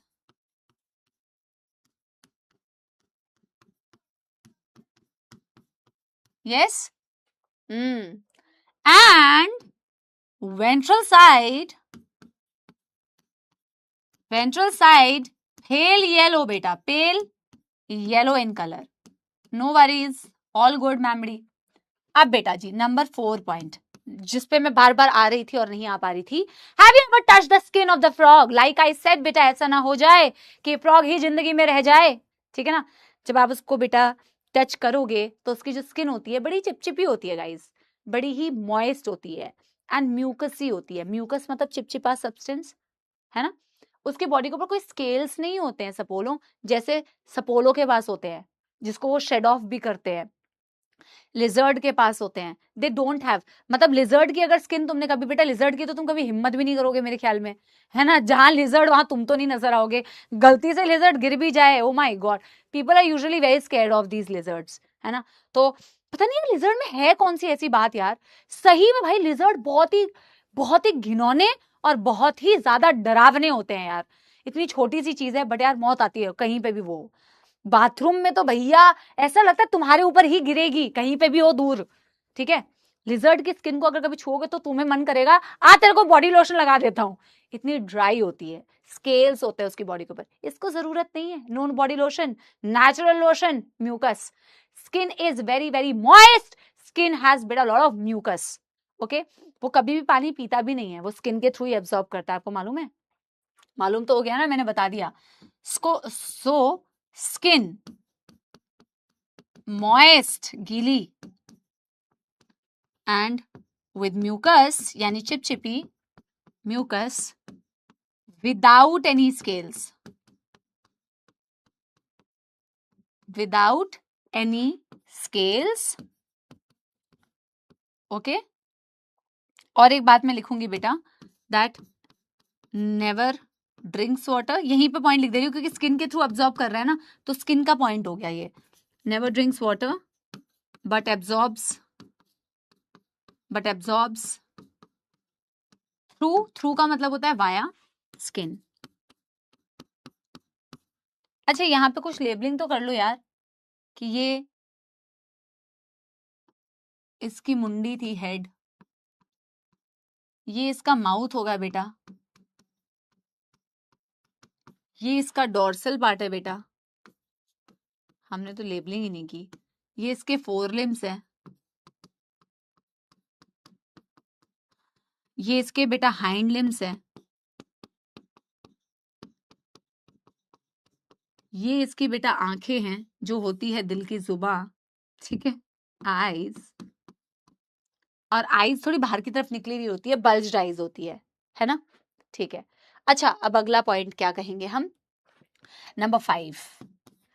चलो माउथ की बात करते हैं। तो they have mouth, obviously they have mouth, और माउथ के जस्ट अब जैसे हमारे पास भी 2 बेटा एक्सटर्नल नॉस्ट्रल्स है ना, जिसके थ्रू हम एयर अंदर करते हैं। So we have 2 external nostrils, I mean 2 means 1 pair, above the mouth, above the lips, right? उनके भी माउथ के अबव बेटा there is one pair of external nostrils, external मतलब आउटसाइड, नॉस्ट्रल्स मतलब द ओपनिंग, ठीक है। फिर दे हैव बेटा सिंपल आईज। सिंपल और कंपाउंड आईज का क्या मतलब होता है, हमारी भी सिंपल आई है, सिंगल लेंस का होना। कंपाउंड आईज में बेटा आंखों में छोटी छोटी छोटी छोटी छोटी छोटी यूनिट्स होती हैं, कॉकरोच के जैसे। कॉकरोच में छोटी छोटी ओमैटिडिया होती है, बहुत सारी छोटी छोटी लेंस होते हैं, और पूरे इमेज को हमारे जैसे नहीं देख पाते, टुकड़े टुकड़े करके बेटा देखते हैं, है ना। तुम्हारी तो सिंपल आई होने के बावजूद तुम पूरी इमेज नहीं देख पाते हो, है ना, दिख ही नहीं रहा है जिंदगी में कुछ साफ, है ना। सिंपल आईज कहते हो उसे बेटा, जैसे फ्रॉग की है। देखो क्लास खत्म हो रही है तो थोड़ी बहुत तो बेटा तुम्हारी तारीफ मैं करूंगी ना बेटा, मेरा जन्म सिद्ध अधिकार है, ठीक है। सो दे हैव बेटा सिंपल आईज, आईज बाहर की तरफ निकली हुई है, बल्ज्ड आउट आईज है, ऑर्बिट में मौजूद होती है, जैसे हमारी भी है बेटा। और हमारी तो बेटा लग रहा है जिंदगी में आगे ऑर्बिट बहुत ज्यादा ही दिखने लग जाएंगी अब, जिस हिसाब से हम बेटा बिल्कुल स्ट्रेस में नहीं होते हैं। तो ऑर्बिट है ना, गड्ढे हैं बेटा, जो गड्ढे बेटा बढ़ते ही जा रहे हैं जिंदगी में, है ना, रोड पे भी बढ़ रहे हैं और जिंदगी में भी बढ़ रहे हैं। करना क्या है बेटा, कुछ नहीं कर सकते। ऑर्बिट ऑफ द आई, उसी में आंखें प्रेजेंट होती है। फ्रॉग की बल्ज्ड आउट आईज होती है। आंखों के ऊपर बेटा निक्टिटेटिंग मेम्ब्रेन होती है, क्योंकि पानी में उस निक्टिटेटिंग मेम्ब्रेन बेटा इज लाइक अ पर्दा। पर्दा तो तुम्हारी आंखों के ऊपर भी है बेटा, पता सब कुछ है, पर सारा पर्दा लगा हुआ है ना। इनका वो पर्दा नहीं है, इनका निक्टिटेटिंग मेम्ब्रेन काम वाला पर्दा है, ठीक है ना। Nictitating membrane protect their eye under water, got my point. So इनकी आंखों के बारे में, इनकी नाकों के बारे में, इनके मुंह के बारे में थोड़ा सा लिख लिया जाए बेटा। तो they have above above mouth above mouth one pair external nostrils। जब ये ब्रीदिंग करेगा ना बेटा, सांस लेगा, इसी का इस्तेमाल करेगा, आगे बताऊंगी, ठीक है। लेबल करने की जरूरत नहीं है डायग्राम में। फिर मैंने बोला बेटा simple eyes, simple eye present in orbit. Orbit skull में होती है बेटा, हमारी खोपड़ी तुमने देखी है ना बेटा, बायोलॉजी के लैब में तो बड़ी कॉमनली खोपड़ियां होती है, खोपड़ी में तुम्हें एक स्कल में, स्कल तो बेटा एक इमोजी भी स्कल की बनती है ऐसे, this is the orbit of the eye. मैं, मेरा स्कल तो बहुत ही ज्यादा स्कलू बन गया है, ठीक है ना। हाँ, simple eye present in orbit of the skull. Orbit वो स्पेस होती है बेटा, ऑर्बिट ऑफ स्कल, जिस स्पेस के अंदर बेटा आंखें मौजूद मौजूद मौजूद हैं। और मैं एक पॉइंट लिखूंगी, इसी में बेटा अलग से आपको पॉइंट नहीं लिखना, nictitating membrane, nictitating membrane covers the I and protect under water, protect it under water, पानी में उसको प्रोटेक्ट कर रही होती है, ठीक है।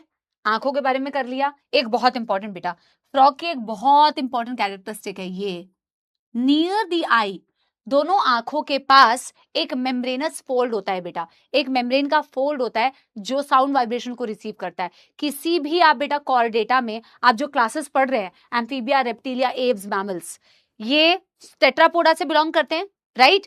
इनमें किसी में भी बेटा ये नहीं है, ये क्या है, ईयर पिन्ना, ये केवल मैमल्स में दिखता है। किसी कबूतर में देखा है जो तुम्हारे घर के पास बैठा है उसके पास ये ईयर पिन्ना है, हाँ। मेंढक के पास ऐसा ईयर पिन्ना नहीं है, बड़ा फनी भी लगेगा किसी फ्रॉग के कान ऐसे होंगे तो। External this ear pinna not present, only present in mammals. तो हमारी ये एक्सटर्नल ईयर का पार्ट होता है जो साउंड वाइब्रेशंस को रिसीव करती है। इनमें क्या होता है सपोलो, इनमें मेम्ब्रेनस फोल्ड होती है, मेम्ब्रेन का फोल्ड होता है जिसे बोला जाता है टिम्पैनम, जिसका काम होता है साउंड वाइब्रेशंस को रिसीव करना, जो आंखों के बिल्कुल पास मौजूद होती है, near the I, very important structure, tympanum. Okay बेटा जी। सो कितना मस्त है, देखो कितना आसान है ना, यहां कर। अरे यार एक तो ये कलर यार क्यों आ जाता है यार, है ना। डायग्राम भी बना लिया, साइड साइड में हम उसके बारे में लिख रहे हैं, है ना। दैट्स अबाउट इट बेटा, this is how you should, this is the tympanum. Oh God, या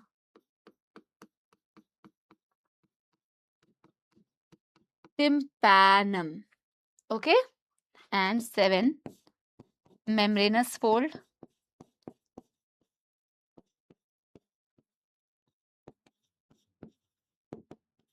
called as tympanum, receives sound vibrations present near the eye, present near eye. Okay bro, write it down. Okay guys, done करो guys please, है ना। इतने दिनों के बाद class होती है बेटा, इट्स ऑलवेज वेरी गुड। देखो जिसको जो सिंसियर है बैठ के पढ़ रहा होगा आराम से, चैट से भी ऑन कर देती तो छुट्टी छुट्टी कर रहे होते। छुट्टी के लिए तो यकीन 2.2 बैच नहीं लिया ना बेटा, है ना। इस बेटा जर्नी से छुट्टी मिल जाए, मैं तो ये कहती हूँ, है ना। तो छुट्टी के लिए तुमने बैच में एनरोल नहीं किया है बेटा, इस लूप और इस चीज से छुट्टी मिल जाए, सीधे अपने डेस्टिनेशन तक पहुंच जाओ, ठीक है ना, उसके लिए तुमने यकीन बैच लिया है। आप उस छुट्टी का वेट करिए कि इस चीज में वापस ना आना पड़े, है ना। उस छुट्टी की बेटा मतलब प्राइसलेस है वो छुट्टी, जिस दिन तुम्हें वो छुट्टी मिल जाएगी। Got it. तो अब हम 1-2 पॉइंट्स और कर लेते हैं, फिर मैं आपको नहीं और पढ़ाऊंगी बेटा, और नहीं पढ़ाऊंगी। वैसे तो मुझे अभी मैं वो ना ही पढ़ाऊं तो तुम्हें बेटर है, अगला वाला जो पॉइंट मैं बता रही हूँ नंबर 8, क्योंकि इसके बारे में बहुत सारी चीजें मुझे तुम्हें बतानी पड़ेगी। अबाउट देयर लिम्स, इनके पास 4 लिम्स होते हैं, हाइंड लिम्स होते हैं, 4 लिम में 4 डिजिट होते हैं, हाइंड लिम में 5 डिजिट, बहुत सारी चीजें बतानी है। तो एक काम करते हैं, लेट इट बी, क्योंकि ना फिर मुझे बताना पड़ेगा, सेक्सुअल डायमॉर्फिज्म भी यहाँ पे होती है, बहुत सारी चीजें हैं। तो अभी मॉर्फोलॉजी पूरी कंप्लीट नहीं हुई है, दैट्स फाइन, ठीक है ना। तो वी कैन डू इट बेटा in the next class, that's not a problem, ठीक है।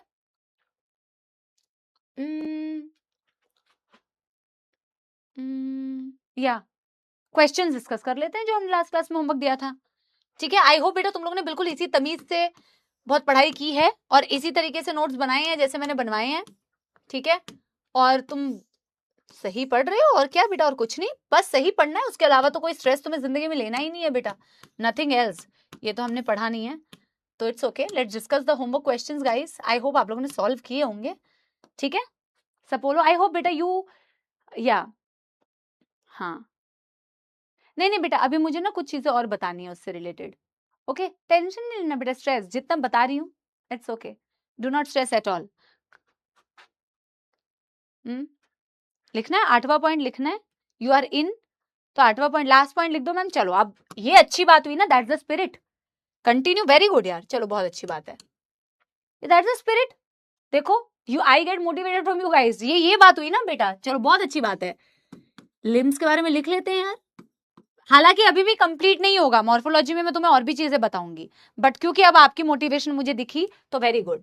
लिम्स जो होंगे ना बेटा, ऑफ कोर्स इनके पास 4 लिम्स है और इनके पास बेटा हाइंड लिम्स है ना, 4 लिम्स है और हाइंड लिम्स है बेटा। बहुत ज्यादा इसमें से क्वेश्चंस आए हुए हैं। इनकी जो 4 लिम्स है, 4 लिम्स में 4 डिजिट्स होते हैं, उंगलियां 4 है ना, हाइंड लिम्स में 5 डिजिट्स होते हैं। 4 में 4 है, 4 में 4 है, 4 limbs ends in 4 digits, hind limbs ends in 5 digit. देखो अगर तुम्हें 4 लिम और हाइंड लिम दोनों के काम पूछे जाएं तो तुम बोलोगे कि मैम बरोइंग में हेल्प कर रही है, मतलब गड्ढे खोदने में, है ना, और हॉप करने में हेल्प कर रही है, लीपिंग जंप करता है ना फ्रॉग, है ना, स्विमिंग में भी हेल्प कर रहा है ना। सो 4 लिम जो होती है वॉकिंग में हेल्प कर रही है, लीपिंग में हेल्प कर रही है, जंप, बरोइंग में हेल्प कर रही है, स्विमिंग में हेल्प कर रही है, 4 लिम और हाइंड लिम दोनों लिम्स, ओवरऑल लिम्स के अगर फंक्शन पूछा जाए। बट अगर तेरे से बेटा स्पेसिफिकली पूछा जाए ना कि स्विमिंग में स्पेसिफिकली कौन हेल्प कर रहा है, वैसे तो दोनों के लिए बेटा ये चारों पॉइंट दिए हुए हैं कि चलने में भी हेल्प कर रहे हैं, उछलने में भी हेल्प कर रहे हैं, गड्ढे बनाने में भी हेल्प कर रहे हैं, स्विमिंग में भी हेल्प कर रहे हैं। बट स्पेसिफिकली अगर तेरे से पूछा जाए स्विमिंग में कौन हेल्प कर रहा है, इनकी जो हाइंड लिम्स है ना, जिनमें 5 उंगलियां हैं, देखो बेटा तुमने कभी स्विमिंग के लिए कुछ बेटा ऐसी चीजें पहनी हो या देखी हो, जैसे डक के पैर देखना ऐसे ही होते हैं, फीट।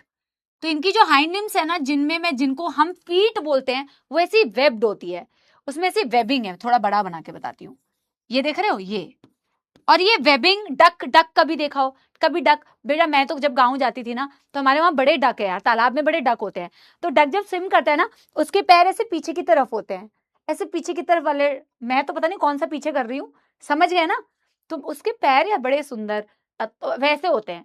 वो हाइंड लिम्स जो है ना स्पेसिफिकली, उनमें ऐसी वेबिंग होती है, वो स्विमिंग में हेल्प करते हैं। हाइंड लिम 5 डिजिट्स, 4 लिम्ब 4 डिजिट्स, ठीक है। और बेटा पता है इनके जो हाइंड लिम्स होते हैं वो ज्यादा लार्ज होते हैं, ज्यादा मस्क्यूलर होते हैं। कई देशों में वैसे तो पूरा फ्रॉग खाया जाता है यार, खाने को तो इंसान कुछ भी खा लेता है, पूरा का पूरा फ्रॉग खाया जाता है बेटा। I have also seen, I have been to these places, है ना। थाईलैंड में I have been to, so वहां तो मतलब जैसे हमारे यहाँ बेटा गोलगप्पे की वो लगती है ना दुकान, मोमो शोमो और गोलगप्पे, वहां लगती है फ्रॉग, ठीक है। सो वैसे तो entire frog is eaten in some countries, but NCERT में एक लाइन दी हुई है, हाइंड लिम्स ज्यादा मोटे तगड़े होते हैं ना, large and muscular, they are eaten by some people in some countries, that's all. Okay, ये इतना ही लिखना है हमें। 4 डिजिट्स, ये बहुत important point to be noted, ends in 4 digits, 4 से बेटा 4, ओके 4 से 4,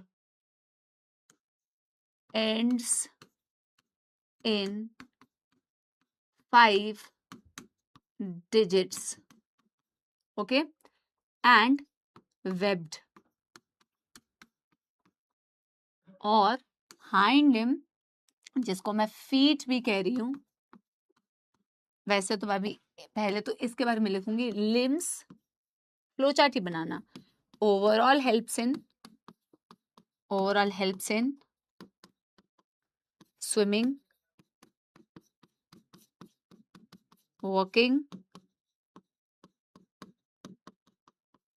leaping मतलब हॉप करना बेटा, बरोइंग। अगर तुमसे लिम्स के बारे में, क्योंकि एनसीईआरटी ने दिया हुआ है, ओवरऑल भी बेटा ये इन चीजों में हेल्प कर रही होती है, बट अगर स्पेसिफिकली पूछा जाए तो फीट हेल्प्स इन स्विमिंग।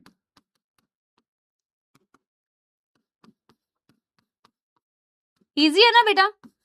अभी हम कुछ सेक्सुअल डायमॉर्फिज्म की चीजें पढ़ेंगे कि हमें कैसे पता चले मिस्टर फ्रॉग है या मिस फ्रॉग है ना, that we will be discussing, that's all guys, note it down and perfect बेटा, दैट्स गुड, ठीक है।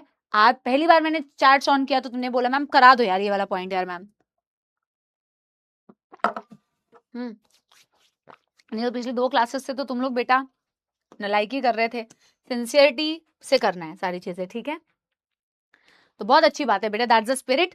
और हर साल यही बात है, हर साल आपके बैच में बच्चे आएंगे, हर साल बैच में बच्चे पढ़ते हैं, हर साल बेटा बच्चे सिलेक्ट भी होते हैं, आपको उन बच्चों में आना है बेटा, okay. Shall we discuss the questions, या लेट्स गो। पहला question on your computer screen, बेटा डायरेक्ट चैट्स में आंसर देना, क्योंकि ये मैंने ऑलरेडी तुम्हें होमवर्क में दिया हुआ है, तो तुमने होमवर्क में ऑलरेडी ट्राई किया होगा, ठीक है ना।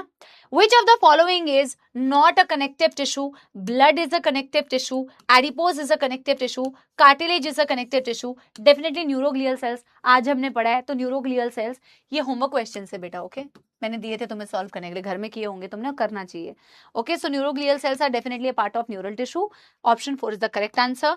करते बेटा क्वेश्चन नंबर 2, करते हैं question number 2, which of the following is true for dense regular connective tissue. Dense regular के लिए बेटा कौन सी चीज ट्रू है, डेंस रेगुलर मतलब tendons and ligaments are example, yes. Present tense के नहीं बेटा, डेंस इरेगुलर कनेक्टिव टिश्यू होती है, फाइबर्स एंड फाइब्रोब्लास्ट रेगुलरली और पैरेलली अरेंज्ड, यस, तभी तो बेटा रेगुलर कनेक्टिव टिश्यू है। ए एंड सी यानी both A and C, option 4 is the correct answer. करते हैं बेटा क्वेश्चन नंबर करते हैं बेटा 3, cartilage is a specialized connective tissue, absolutely. The intercellular material of cartilage, intercellular material यानी कि बेटा the matrix is a solid तो होता है, soft and pliable and resist compression, both the statements are correct, तभी तो बेटा cartilage है, pliable है, both the statements are correct, option 3 is the correct answer।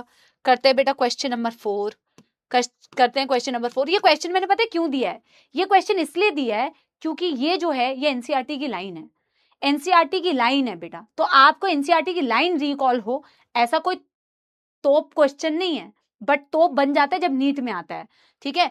तो मसल्स बेटा आंसर है ऑल ऑफ द अबव, क्योंकि muscles adjust the changes in the environment, maintain positions of the various body parts, active role in all the movements, that means बेटा it does everything, option 4 is the correct answer. करते हैं बेटा question number 5, question number 5 में कराऊंगी पोल, okay करिए। अगर आपके पास पोल नहीं आता है तो आप बेटा नॉर्मल आंसर दे देना, कोई दिक्कत वाली बात नहीं है, ओके। अगर आपके पास पोल नहीं आता है नॉर्मल आंसर दे दो, लोड नहीं लेना। ठीक है, करो।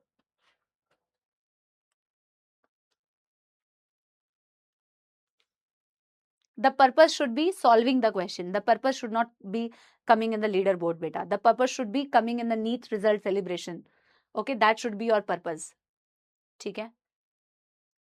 Each muscle is made up of long cylindrical fibers arranged randomly, नहीं arranged होती है, parallelly arranged होती हैं, ठीक है ना, जिन्हें हम मसल फाइबर बोलते हैं. This is absolutely false. Muscle fibre contract and again return to the uncontracted state in a coordinated fashion. Yes, in a very coordinated fashion, they contract, they relax, they contract, they relax. This is beta. Statement is true. Statement 1 is incorrect. Statement 2 is correct. Option 2 is the correct answer. ठीक है, option 2 is the correct answer. देखते हैं कितने बच्चों ने stop poll option 2. That's why मैंने poll कराया भी था. एक्चुअली मैंने पोल कराया इसलिए था क्योंकि आपने ध्यान से पढ़ा नहीं होगा शायद. ठीक है, सो रैंडमली नहीं अरेंज होती है बेटा, पैरेलली अरेंज होती है. ओके, एंड कॉन्ट्रैक्ट और रिटर्न करती है अनकॉन्ट्रैक्टेड स्टेट में in the coordinated fashion. Anyway, this is your leader board. Very good everybody. Okay, करते हैं क्वेश्चन नंबर 6. ये तो आप नॉर्मली कर सकते हो बेटा. Question number 6, the wall of internal organ such as blood vessel, stomach and intestine. इनमें बेटा कौन सी मसल्स होती है? इनवॉलेंट्री कह सकती हूँ मैं, स्मूथ भी कह सकती हूँ मैं, अनस्ट्राइटेड यानी नॉन स्ट्राइटेड भी कह सकती हूँ, ऑल ऑफ द अबव कह सकती हूँ, है ना. यानी option 4 is the correct answer. ठीक है, करते हैं बेटा क्वेश्चन नंबर 6 के बाद क्वेश्चन नंबर 7. ठीक है, इसमें भी पोल करा लेते हैं. पोल आ जाए बेटा तो कर लेना, पोल अगर नहीं आए तो कमेंट सेक्शन में आंसर दे देना, कोई दिक्कत नहीं है. ठीक है बेटा, करो.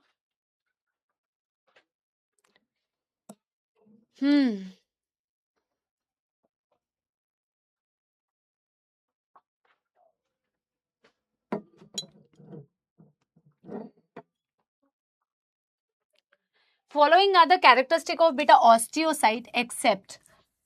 Following are the characteristic. This is the characteristic. Present within the lacunae is a characteristic. Exception पूछा है.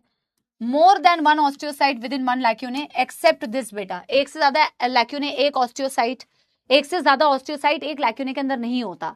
Except this beta. Okay. Option C is the correct answer. यानी कि stop pole, यानी कि C. ये पोल सही नहीं आ रहा है क्या तुम्हारे में? है ना यार, इनके वो ऑन करना प्लीज. यस, ये क्यों आंसर गलत किया बेटा? पोल नहीं आया था क्या सही टाइम पे? हाँ, ठीक है, okay fine. Option C is the correct answer. करते बेटा क्वेश्चन नंबर 8. इसमें भी पोल करा देती हूँ. हाँ, नो पोल बेटा, पोल नहीं आ रहा बेटा. मैं थोड़ा सा ना पोल से वो भी, हाँ, पोल नहीं आया. ठीक है, एक्सेप्ट नहीं देखे, एक्सेप्ट तो देखना है ना बेटा. चलो ये लास्ट क्वेश्चन, थोड़ा सा ब्रेक लेके मैं पोल करा देती हूँ. आते हुए भी गलत हो जाता है, पोल फ्रीज हो गया था. अच्छा चलो चलो कोई बात नहीं, ये लास्ट क्वेश्चन है. मैं पोल थोड़ा सा गड़बड़ चल रहा है. आप ना कमेंट सेक्शन में आंसर दे दो अगर बेटा पोल नहीं चल रहा है ना. इट्स फाइन, इट्स फाइन बेटा, चिल. हर चीज की टेंशन क्यों लेते हो तुम लोग इतनी यार? तुम लाइफ में चिल क्यों नहीं हो पा रहे हो? हाँ, तुम्हें हर चीज की परेशानी ले लेते हो बेटा. क्यों लेनी है हर चीज की परेशानी यार? फिर तुम मुझे भी परेशानी देते हो. Which animal tissue changes the diameter of the blood vessels? Blood vessel में डायमीटर मैंने तुम्हें पढ़ाया था. डायलेशन या कॉन्ट्रैक्शन, मतलब कॉन्स्ट्रिक्शन मसल्स की वजह से होता है ब्लड वेसल में. इट इज द मसल बेटा which is present in your blood vessels, जिसकी वजह से आप डायमीटर ऊपर नीचे कर पाते हो. Okay, so stop poll. अगर नहीं आया है poll, it's fine. Option 3 is the correct.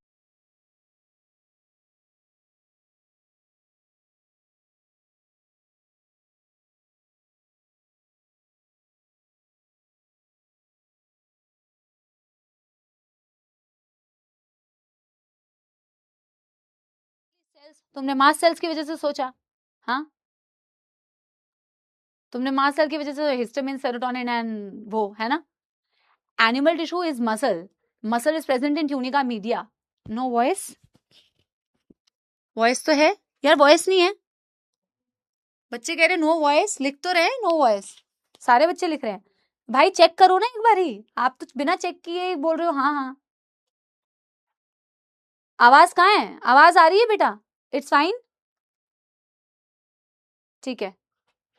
तो ट्यूनिका मीडिया होती है बेटा, दैट हेल्प्स, ठीक है ना। आप कनेक्टिव टिश्यू ओवरऑल, आप तो एक स्पेसिफिक सेल की बात कर रहे हो, अब आ गई ना, अब आ गई ना। तो don't, you are talking about the specific cell, we are not talking about the cell, we are talking about the animal tissue, जिसकी प्रेजेंस की वजह से आप वो चीज कर पाते हो, ठीक है ना। तो या okay, that's fine. I think अब क्लैरिटी हो गई है। अब हम बेटा आगे बढ़ते हैं जिंदगी में, और आपको थैंक यू करते हैं, टाटा बाय बाय करते हैं, कल मिलेंगे। ओके चलो,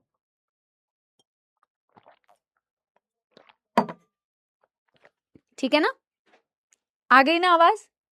हाँ, so you have to talk about, I was saying कि आपके आर्टरीज में, आपके वेन्स में, आप तो एक स्पेसिफिक सेल की बात कर दे रहे हो कनेक्टिव टिश्यू में, है ना, कि वो सिक्रीशंस होते हैं तब, बट वो किस पर एक्ट करता है बेटा, जब तुम्हारी ब्लड वेसल्स में ट्यूनिका मीडिया नहीं होगी। ट्यूनिका मीडिया में स्मूथ मसल्स होते हैं, जब तक वो ट्यूनिका मीडिया नहीं होगी, पढ़ाऊंगी मैं इसके बारे में, तो बेटा कॉन्स्ट्रिक्शन और डायलेशन कैसे होगी। So it is the muscles which are present, smooth muscles which are present, जिसके बेटा कॉन्ट्रैक्शन या रिलैक्सेशन से डायमीटर चेंज होता है। ओके यस, चलो थैंक यू सो मच। कल हम फ्रॉक को थोड़ा और कंटिन्यू करेंगे। आप क्लासेस में डेली आइए बेटा, आप please please please stop getting distracted. Okay, आप, मैंने क्या बोला, focus focus, that's very important. आपका ये पीक स्टडी सीजन है, और पीक स्टडी सीजन में अगर आप बेटा स्लीप पे चले जाएंगे, तो फिर अगला जो सीजन आएगा ना बेटा, फिर उसमें बड़ी मौत आएगी। You have to come out of this loop यार, ठीक है यार, कर लो ना यार, एक बारी मेहनत कर लो ना यार, एक साल कर लो मेहनत, ठीक है, जो डिसीजन बनेगा फिर बनेगा।